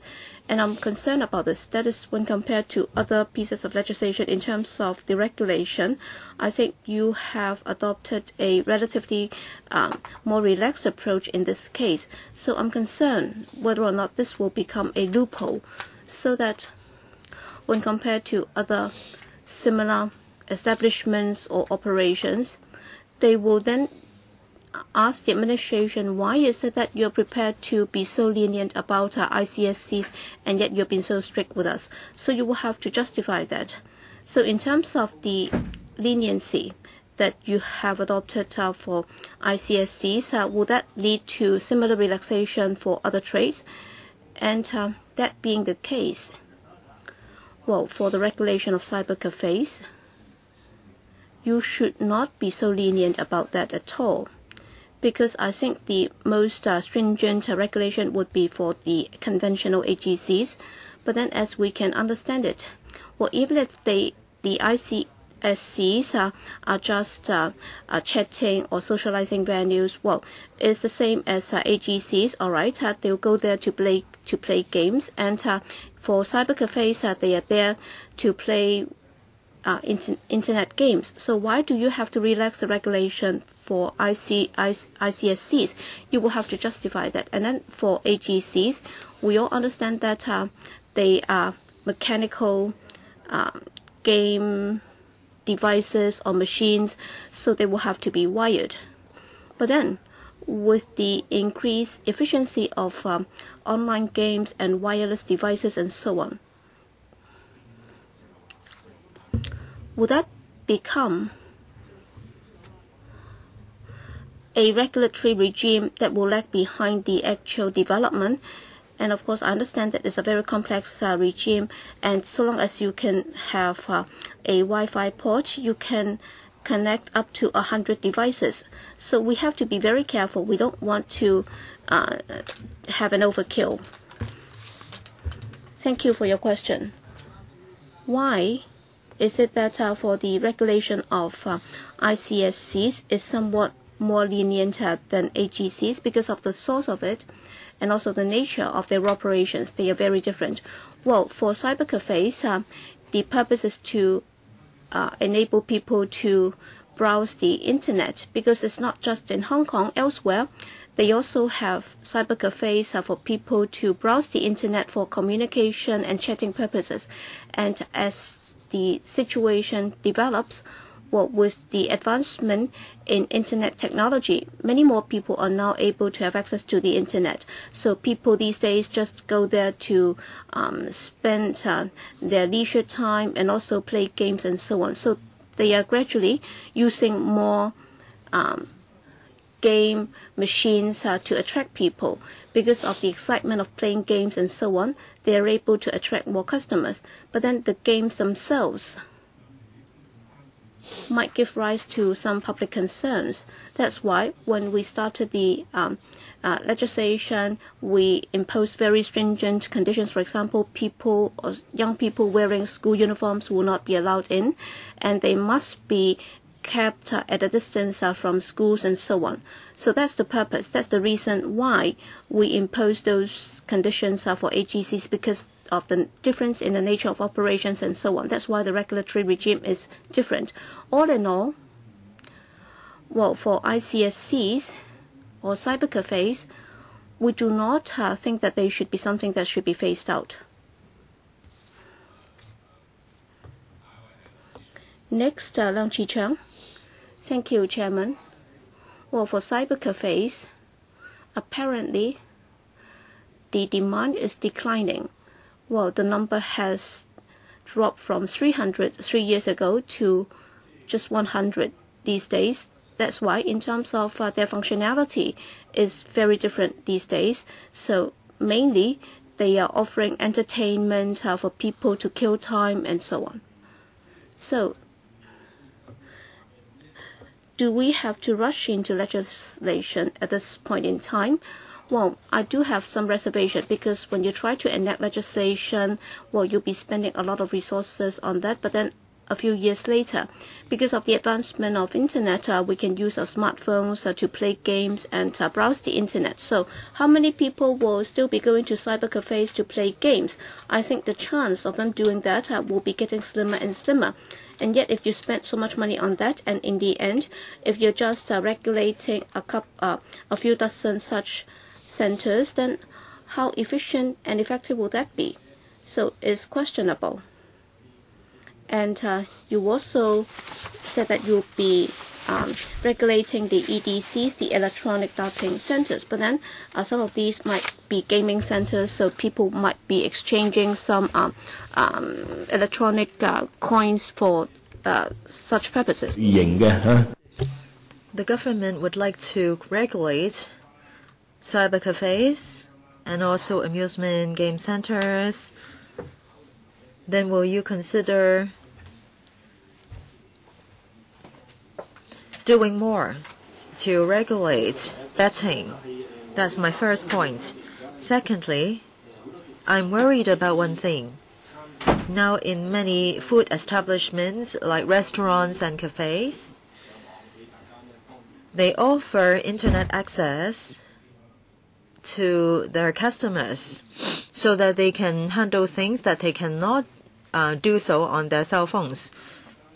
People can also type documents in these places. Now, if an establishment has more than 5 such machines, then they will have to make application. Then for larger restaurants, they will have to do more to apply for a license.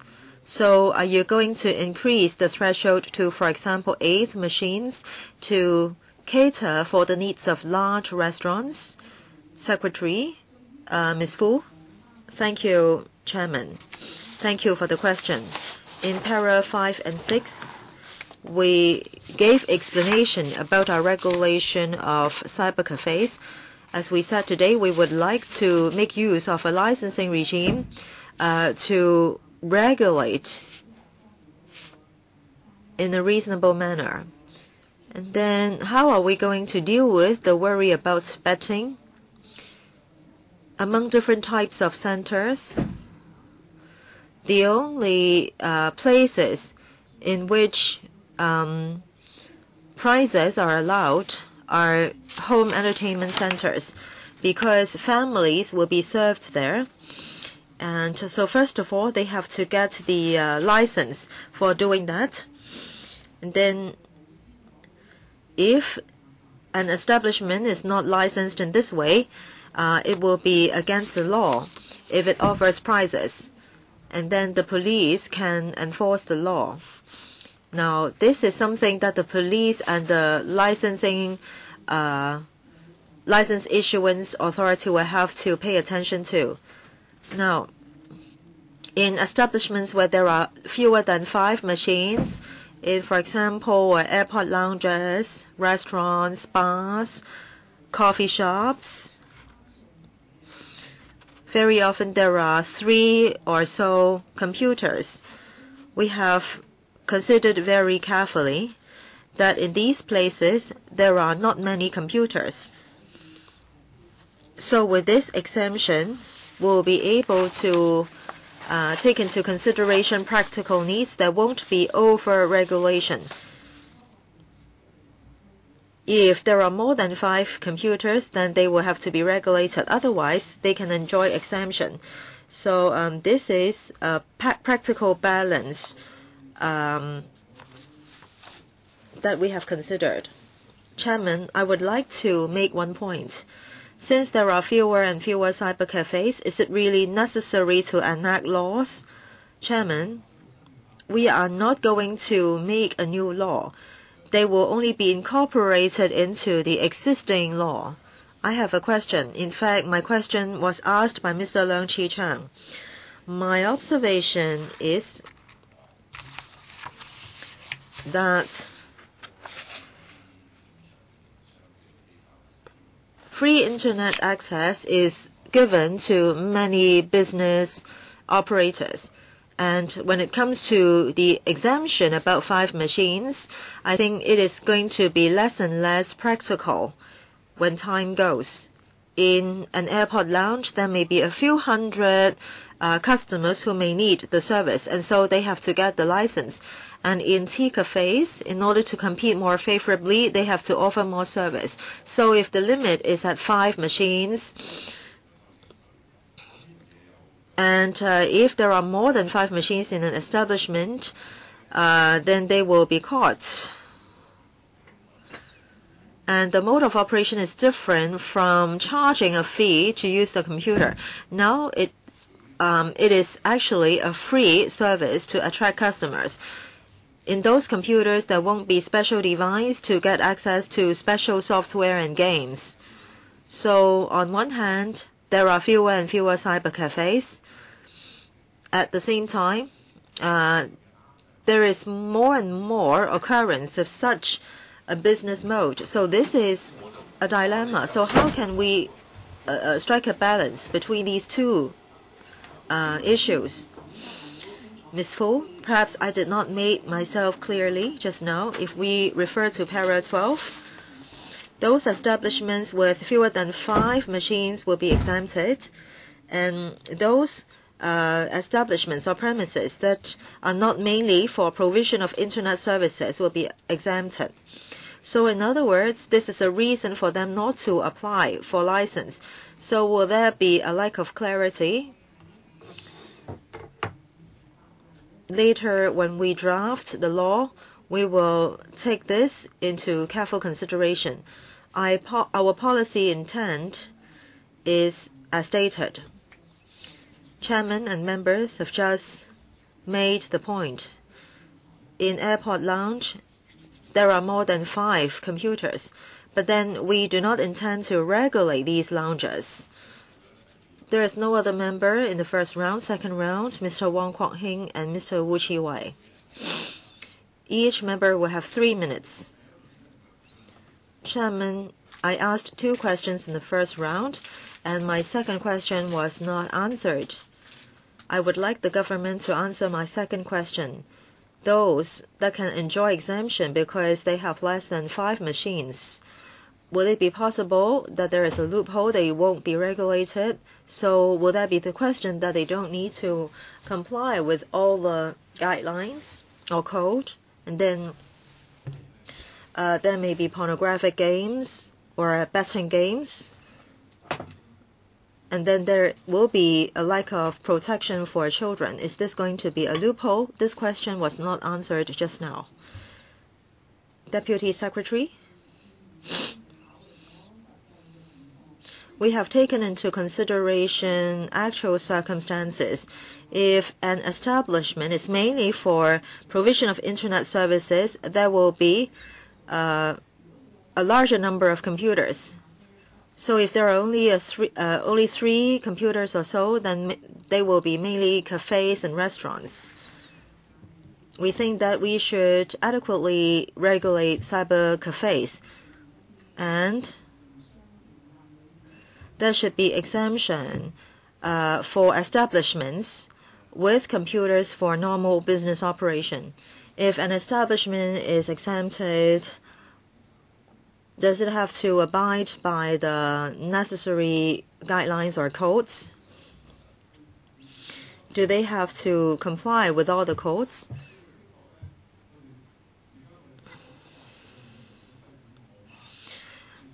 We want to regulate the cyber cafes with the licensing system. These cyber cafes provide computers and related services, and they will charge a fee. That is the main business. As regards other premises, they may have other modes of operations, for example, restaurants. And in restaurants, there may be a few computers, and these establishments are not our targets of licensing this time, so they will be exempted. Mr. Wu Chi-wai? Thank you, Chairman. The Secretary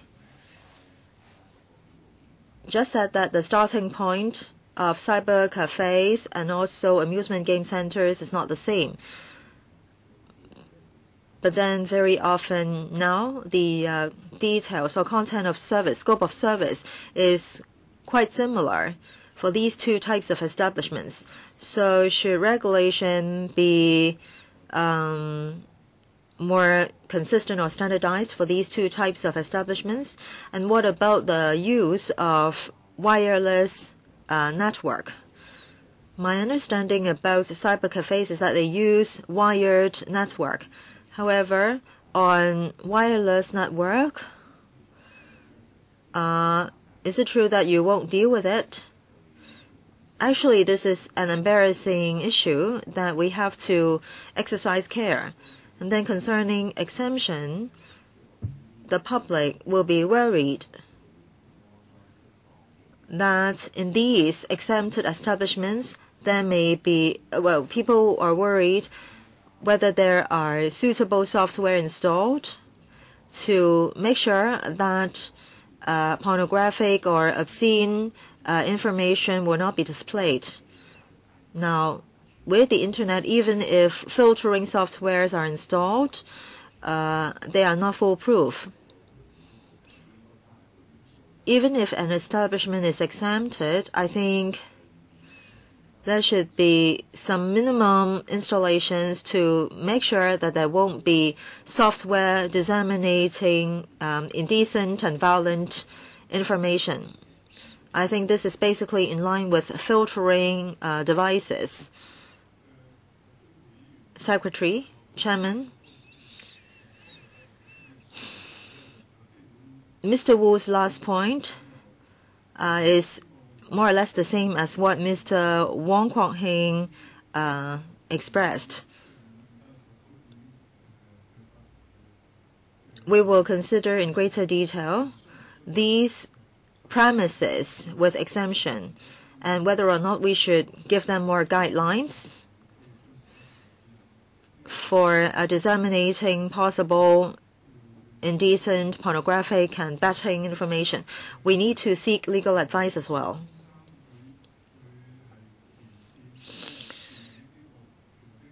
Whether or not cyber cafes will make use of wired or wireless network, well, they will be subject to our regulation anyway. As long as they charge a fee for an internet service, they will be in our scope of regulation. Oh, your time is up. Any other questions for the second round? Mr. Chair Wai-chun, two colleagues would like to ask questions, Ms. Sid Ho and Mr. Chair Wai-chun. But because of time constraints, even though you are still in your first round, I will only give you 3 minutes. Ms. Sid Ho, Chairman, I will be very brief.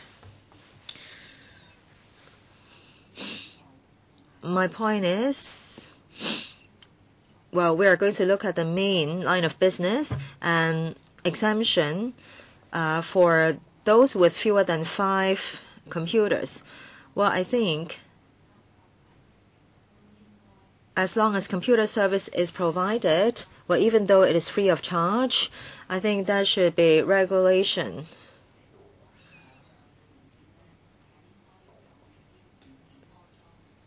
So that there should be filtering software, filtering out the pornographic and betting information.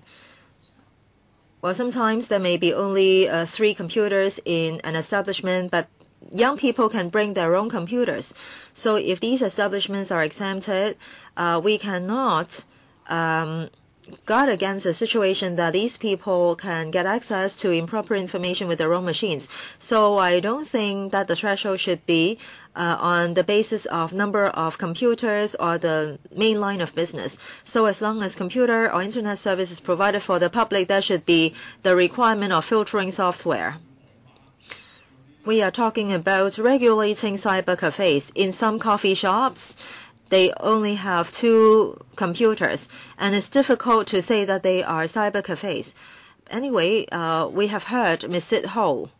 Next, Mr. Tse Wai-chun. Thank you, Chairman. Just now, I was not here, so I don't know whether some other colleagues have asked my question.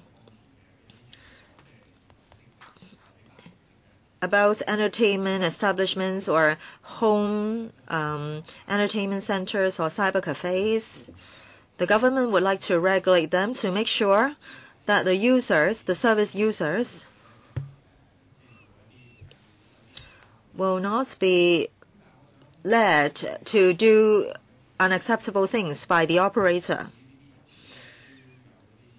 When it comes to amusement games, well, they are usually mechanical or electronic. In the future, I think things will be getting more and more electronic, and there may be mixed mechanical and electronic devices.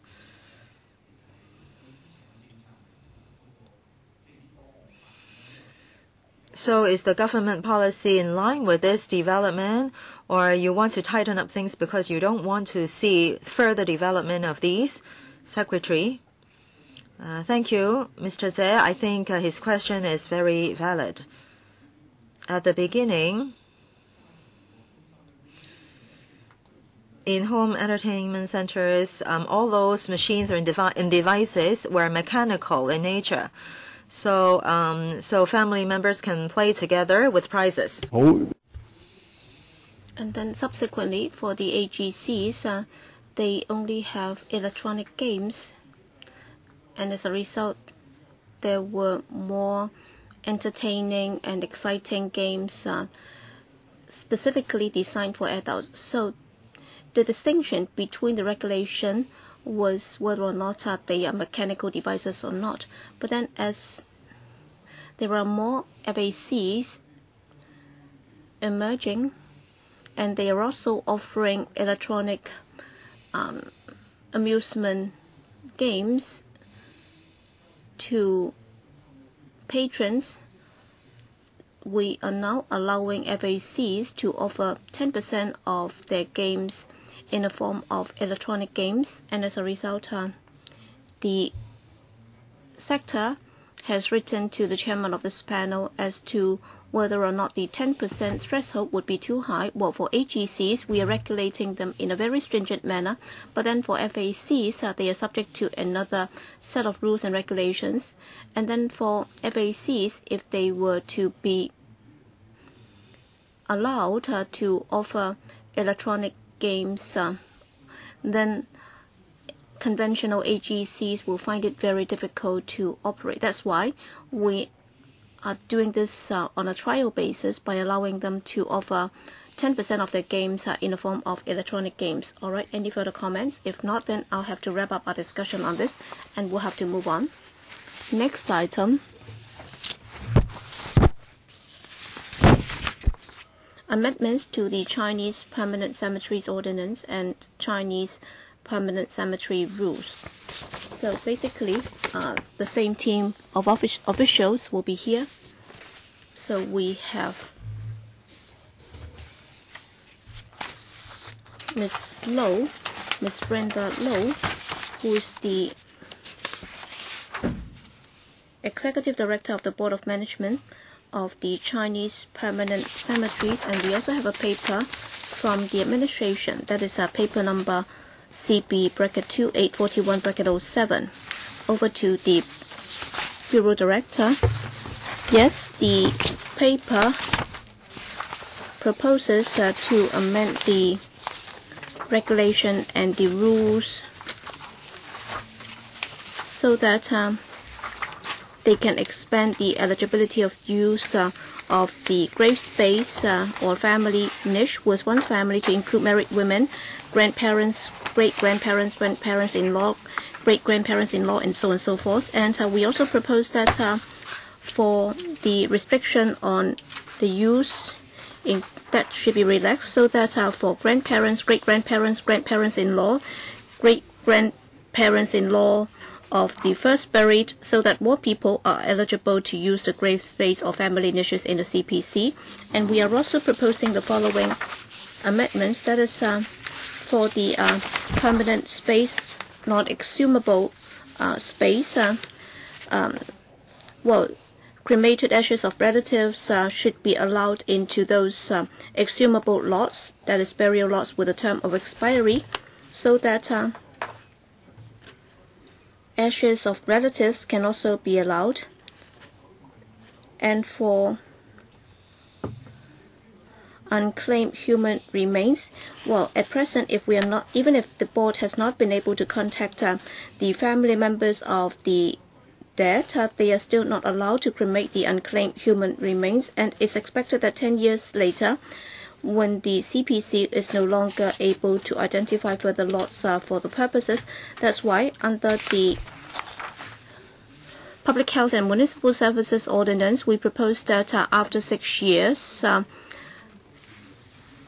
of the expiry of the service term, so long as the CPC has been able to put up advertisements for the family members to reclaim those remains, if that should fail, then they should be allowed to cremate the human ashes.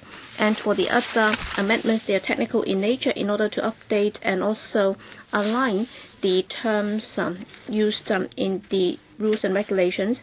And for the 10-year term, well, the area can also be allowed to be developed into crematoriums. And then for the existing outdated regulations, they will have to be updated in order to meet the needs of the current day circumstances. And members' views are welcome. All right, members asking in the first round. We have Wu Chi-wai, Wong Kwok-hing, Sid Ho, and Yu Si-wing. Mr. Ip Kwok-him too. Anyone else? Leung Chi-chung. So 5 minutes each. First, Wu Chi-wai. Thank you, Chairman. With regard to the proposed amendment, so that in terms of the use of grave space and family niche, more family members will be allowed to use that, and I am in favor of that. The only thing that I'd like to know is why is it that the Bureau is of the view that for the inclusion of these other extended family members, why should there be a limit on the number? If I want to have more family members to be included in the same niche, then should there be more flexibility so that the family itself can make the decision instead of being regulated by law, whether there can only be 2 to 4. So why should we impose that limit? I think that's very important because, as I can see, within the district there might be people who have passed away and they have to be buried in different places. That's because of our administrative rules and regulations that have resulted in such situations. We have to think more carefully. We are not adopting a straitjacket approach. We should allow the families themselves to decide if they'd like to include more members in the same niche or space. Because when we cremate the body, well, actually the urns will not be able to take in all the ash of that deceased. So if within a family, if there can be more flexibility in determining how many members' ashes can be put into the niche or space, well, that would also save the trouble of having different family members are located at different locations. So can you really lift the ceiling so that the flexibility will be given to the surviving members of the deceased? Ms. Fu. Thank you, Mr. Wu. In fact, that's the thinking that we have to. Well, we are trying to lift the eligibility criteria because at present, for children, siblings, they are already defined as direct family or next of kin. But then for grandparents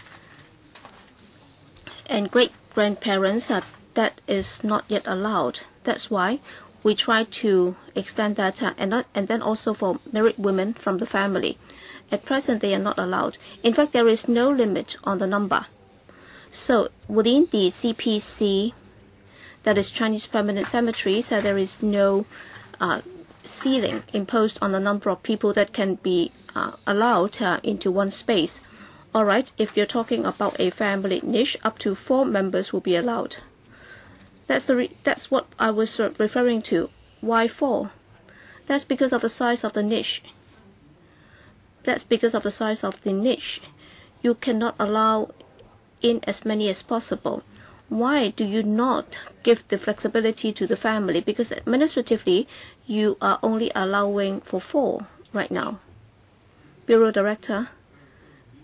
Chairman, I think Mr. Wu's suggestion, well, my colleague and the CPC board will discuss that. We can consider relaxing that further. All right, thank you. Wong Kwok-hing and then Sid Ho. Thank you, Chairman.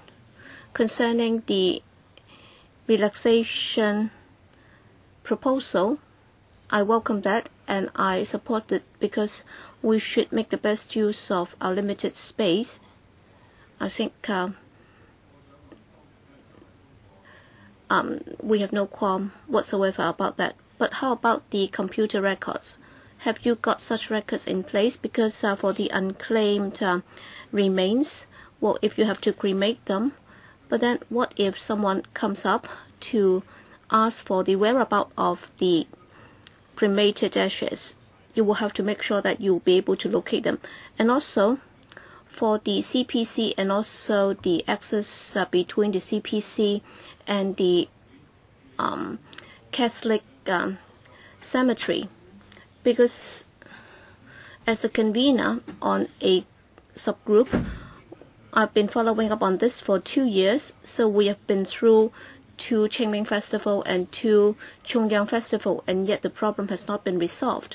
So, Bureau Director, as chairman of the CPC board, have you sorted that out with the Catholic cemetery in Happy Valley? Because you're now increasing the utilization of the CPC. Yes, we support that, but then during the 2 main festivals for people to pay worship to their ancestors, then what happens? Because at present, well, earlier on, the access road used to be connected, and now because of the Catholic cemetery's policy, the connecting roads are no longer connected or accessible. I'll try to answer the question, and then Ms. Low can supplement. Well, we have indeed got the computer records in place, and then Ms. Low can explain a bit further later. With regard to the discussion between the CPC and the Catholic cemetery, well, that has already started, and the progress has been well, because it's a steep road and there is also a bend. And also, in terms of the road conditions, well, the road has run into disrepair, and the Catholic cemetery is concerned about road safety, and also the repair and maintenance responsibilities, and the cost involved might be rather substantial. But then, as far as I understand it, the 2 authorities are now sorting things out between themselves. Ms. Low? Yes, in fact, the CPC has this integrated system, and we have invested heavily in engaging contractors to work on the computer system, and it's in progress. And we have already done the live run. So under the system, all the details will be put into the computer system, and we are able to retrieve the information very expeditiously, so that entries can be made and records can be retrieved very efficiently. So with regard to the relaxation, and also for people who have had their family members' bodies or ashes put into our niches or burial spaces, they can rest assured that we'll be able to retrieve the record. And recently we won a prize on the development of the system, so it shows data is very suitable for our use. And also, you refer to the access roads. Well, we've been working closely with the Catholic cemetery on sorting out the problems, and recently we had a few meetings with them already. We understand that the Catholic cemetery, on the opening up of the access roads, well, actually, we both have the intention of opening up the access roads, but then, as the Bureau Director just said, we are trying our best to sort out who should be responsible for the basic maintenance and repair of the road to ensure that the access road is safe. And our initial thinking is that, well, by the Chongyang Festival, we hope that we can reopen it. But then for Qingming Festival this year is a bit too rushed. We may not be able to make it. But then, as far as possible, we try to reopen it by Chongyang Festival. Chairman, I'm grateful to the HAB for this clear reply. So you're striving to have it reopened by the Chongyang Festival this year. This is the first time that I got the news. We've been asking for that for a long time. After the meeting, can you give us more information? Can you give a written response? Okay, Ms. Sit Ho, and then Mr. Yu, we welcome this approach. When so many grave spaces and family niches are needed, I think, of course, we cannot do this on an unlimited basis. There may be only limited space in a niche. However, if people opt for smaller containers, or if they only bury a small amount of ashes, I think the organization only wants to limit the amount of space, and then the text written on the gravestone will be up to the family members to decide. I think it is good to have a ceremony, a proper ceremony to handle the situation. Will there be some encouragement measures? For example, for immediate family members, they may already been buried, and so there may be vacated grave space and niches available. I think the administration can consider these as well. There are overseas relatives and family members, and there is a system to notify them. However, if there is only gazetto, then, well, if the family members and relatives have already emigrated to other places, we may not be able to contact them with our established mechanism. So is there other administrative means? Otherwise, the ashes will be just accumulated for 6 months, and then there will be more and more in the future. Within a short period of time, the volume may be reduced, but in the long run, I think more and more will be accumulated, and you have to find a solution. Ms. Fu? Ms. Sit-Ho has suggested 2 encouragement measures. I think we can consider them in detail. For example, allowing more ashes to be put inside a niche. And then we may need proper arrangement for a garden for the purpose, and then more ashes can be placed within the same niche. As regards contacting overseas relatives and family members, I'll defer to Ms. Low. If the deceased has overseas family members and relatives, if we have their correspondence addresses and related information, we can also notify them. We have information of the persons involved, and then we can make necessary arrangements to notify overseas family members and relatives. Chairman, about storage of the ashes, would that be a deadline?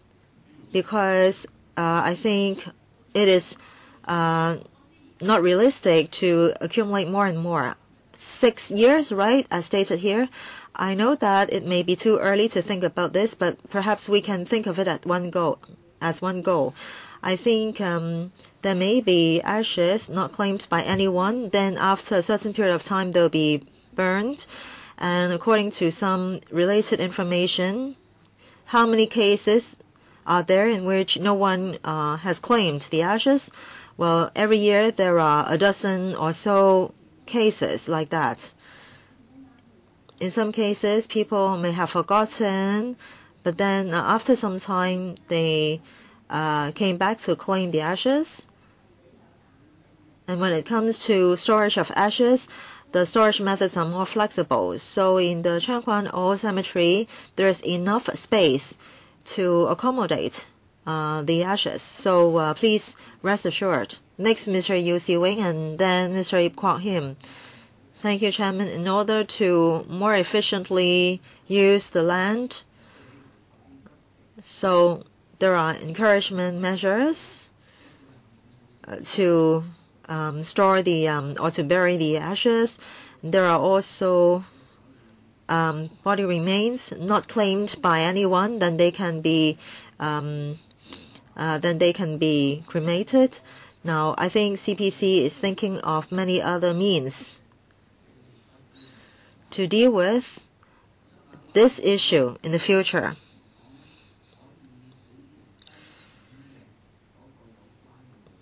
Now, when it comes to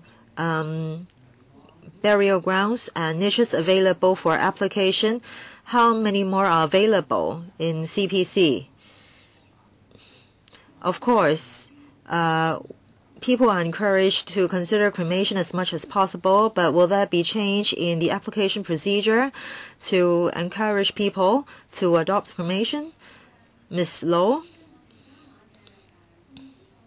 concerning supply, we have spaces for reuse. So permit holders, for some reasons, may want to relocate the ashes of their deceased family members. So there are grave spaces and niches for reuse. And in the coming 2 years, there are 30,000 odd new niches available for use and for public application. In the future, how can we enable or allow more people to apply? I think we will make use of different channels of publicity to let people know that they can apply. And for niches, for use, people can apply anytime. And then when we have spaces available, we will notify them so that they can come to buy the niches. If there are new niches, there is an application period for 3 weeks. Within 3 weeks, people can apply. At the end of 3 weeks, we will draw lots openly to decide on the order of purchase. I would like to understand more about the application situation and supply. Is supply rather tight? Yes, it is.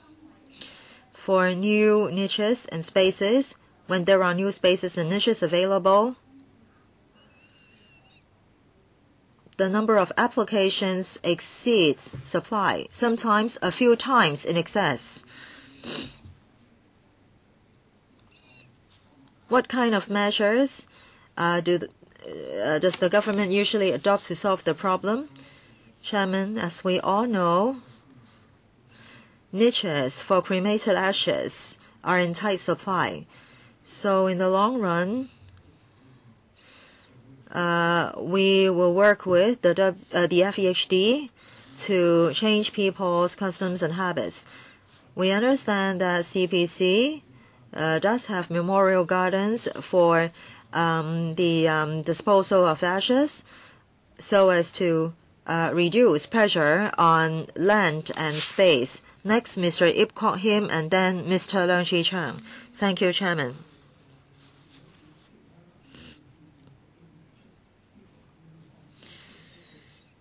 The HAB now proposes to relax the rule so that there will be more supply of niches and spaces. And then FEHD also needs to face up to this issue.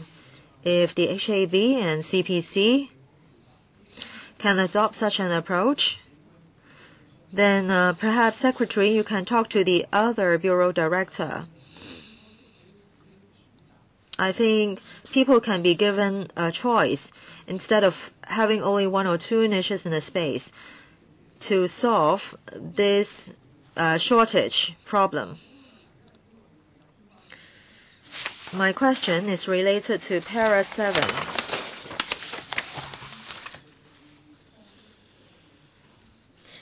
Now, at the end of the service period, CPC will issue a notice. Now, this is already in the normal mechanism. So, the remains will be taken out. However, now there are 2 options here. First, they will be relocated, and second, they may be moved. So after 10 years, there may be saturation. And now you said that there are only a dozen or so every year. So how come there is this problem then? Can you give us more figures for reference? In your new proposal,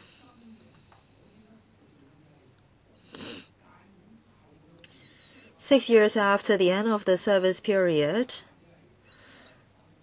then the remains will be removed or relocated, and then after gazettal, if family members do not claim the ashes, then do not claim the remains, then they can be cremated. I think family members have the responsibility to show respect to the deceased. This is in the tradition of Chinese. But is it really impossible with regard to the law? We're talking about a long period of time. Not 6 years, not 10 years, but 20 years, perhaps. So have you considered this? Thank you. Thank you, Mr. Ip, for your question.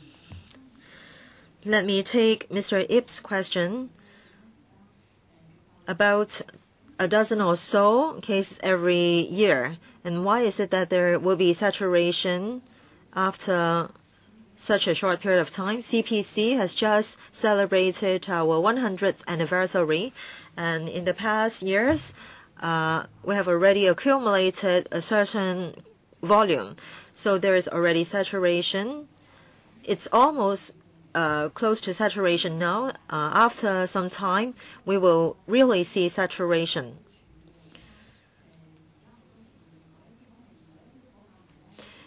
You are asking whether or not the remains can be cremated, but then for these communal graves, the remains have been there for over 100 years. So in the agreements entered into, we did not say that CPC will cremate the body remains. Besides, there is this kind of restriction in the law, so we have to be very prudent, and we want to show respect to the deceased. So we have decided not to do anything with the disinterred remains, and then in the future we will amend the rule and the service conditions. Members, you don't need to worry that we may waste the space of the disinterred remains. Now, for the premises, the area is not very big. And in the neighborhood, we're not talking about the niches. So it is not true that we can have many new niches by removing the disinterred remains. So we think that we should keep them for the time being. Thank you, member. Secretary, are you going to discuss with the other bureau director? Many members of the public have talked about this. They want the deceased family members' ashes to be kept in the same niche. Next, Mr. Leung Chi-Chung. Thank you, Chairman.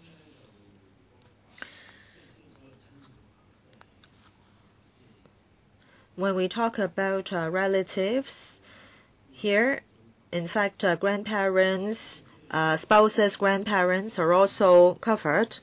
So in that case,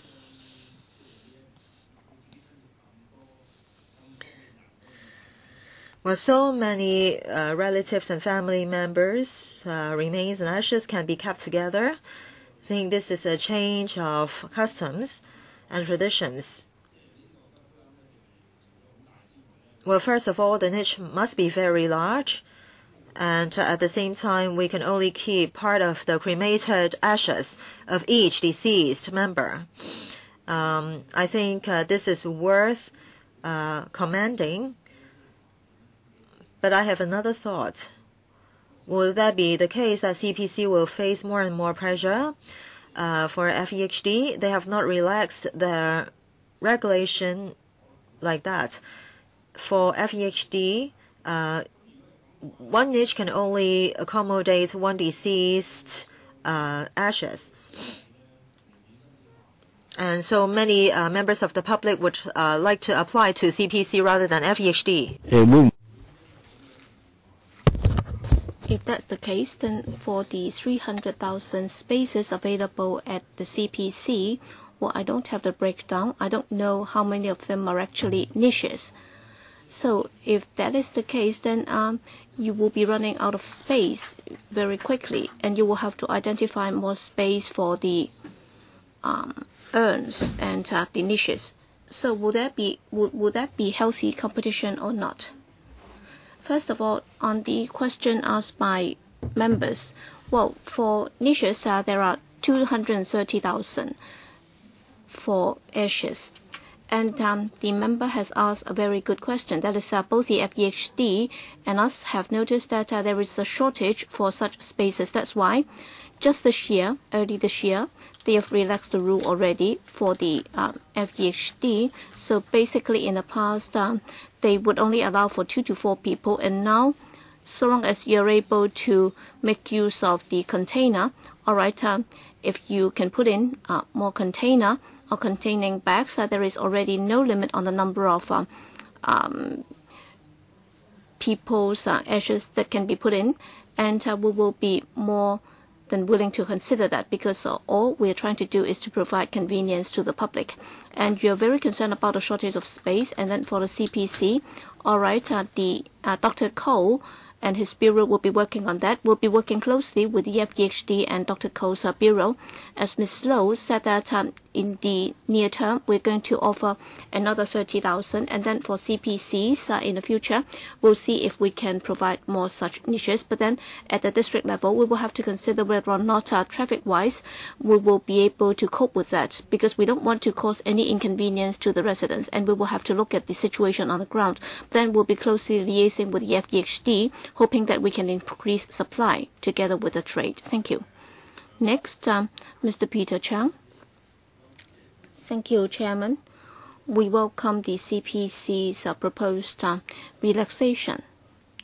And as Ms. Ho said, in terms of the incentives that can be offered, so it's not just about surrendering the space. I don't think many people will be willing to do that.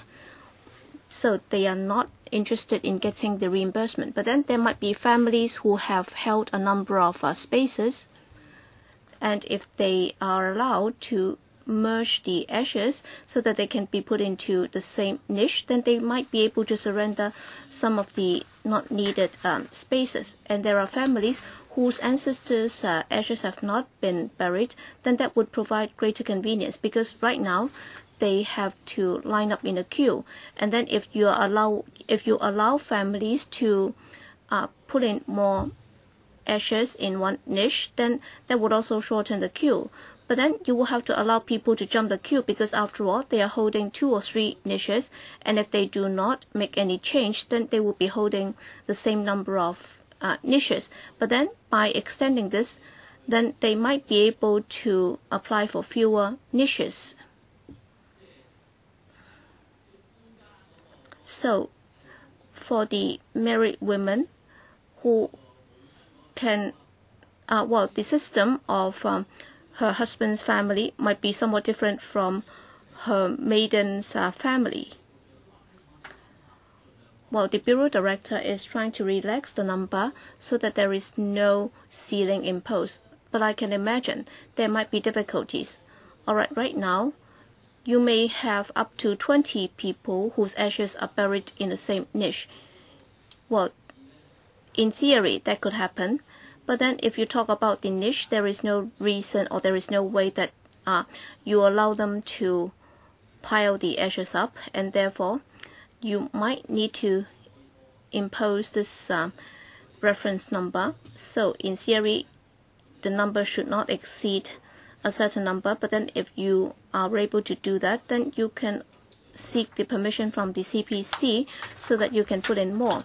I understand that there are also urn spaces, so that for the remains, if you can allow them to cremate them, and then they'll be able to put in more family members' remains in the same urn, that would also be better. In para 7,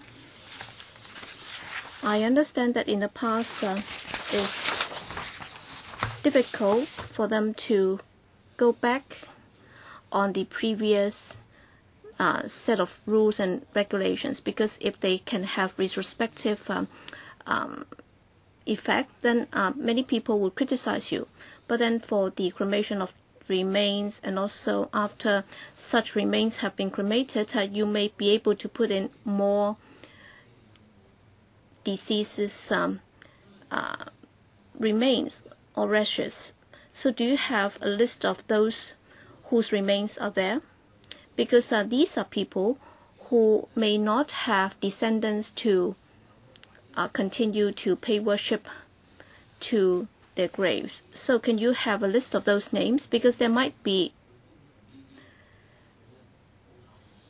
charitable people out there who might be willing to help look after these unattended graves and so on.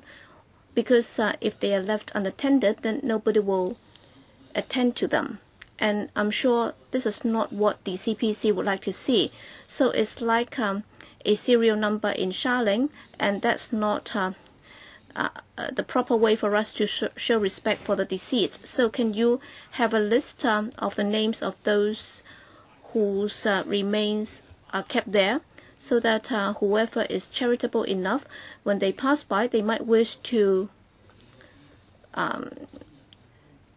present a bouquet or whatever in order to show their respect for the deceased. So can that be done? Ms. Fu? Thank you, Mr. Cheung. In fact, you have made a number of suggestions to us.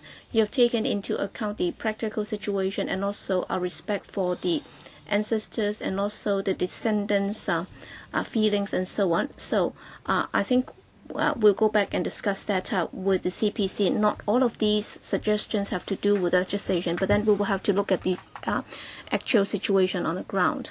So we'll have to sort out with the CPC. All right, in the second round, nobody is asking in the second round, so we can afford to give 5 minutes to those who would like to ask questions. Wu Chi-wei? Well, I've worked on cases in the past. Well, sometimes we may have relatives who would like to be buried with us together, but then for one reason or another, one classic case is that there might be relatives who have passed away on the mainland, and then they like to have them transported back to Hong Kong. But then according to the law, if they are not able to arrange for a certificate to be issued to show or to verify the relationship with the Hong Kong family members, then that cannot be done. But then given the fact that we have a huge demand for burial ground and spaces, we should be very relaxed about this. If they are not taking up an additional space or niche, through administrative arrangements, if we are able to allow the entire family to be buried in the same niche, I think as far as possible, we should provide assistance. So I don't know. Well, as far as the CPC is concerned, if you encounter such situations, will there be measures to help these families? Well, of course, today we are talking about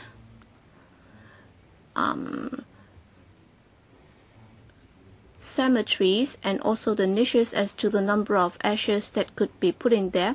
That should be left to the families to decide. But then I haven't heard that from the community. With regard to the FEHD, there has not been a lot of publicity about this, and I believe that to many who have had their family members passed away, they might not be aware of this. Well, what I knew was when the Diamond Hill columbarium was first completed, many residents said that eventually we can draw the lots, and then my ancestors can now stay together in their eternal homes.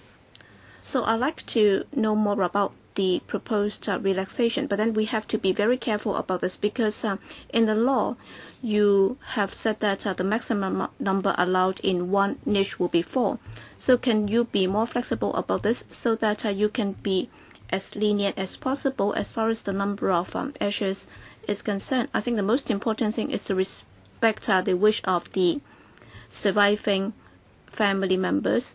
I think according to Chinese tradition, in the end, we want to be housed under the same roof or in the same niche. So I hope that there can be further adjustment to this so that the law can be sufficiently flexible in order to ease the need of the family members.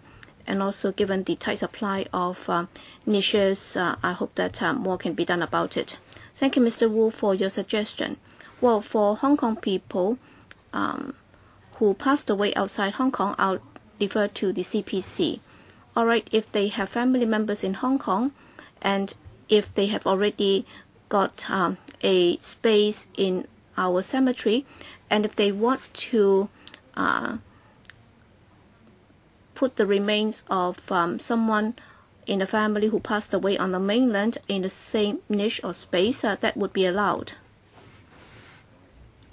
If they can show the information to verify that, I understand that that is permitted. But then in some cases, as far as I'm aware, they have not been able to do that. For example, for the great-grandparent, he might have passed away many years ago, and they only have a grave where only their clothing has been buried.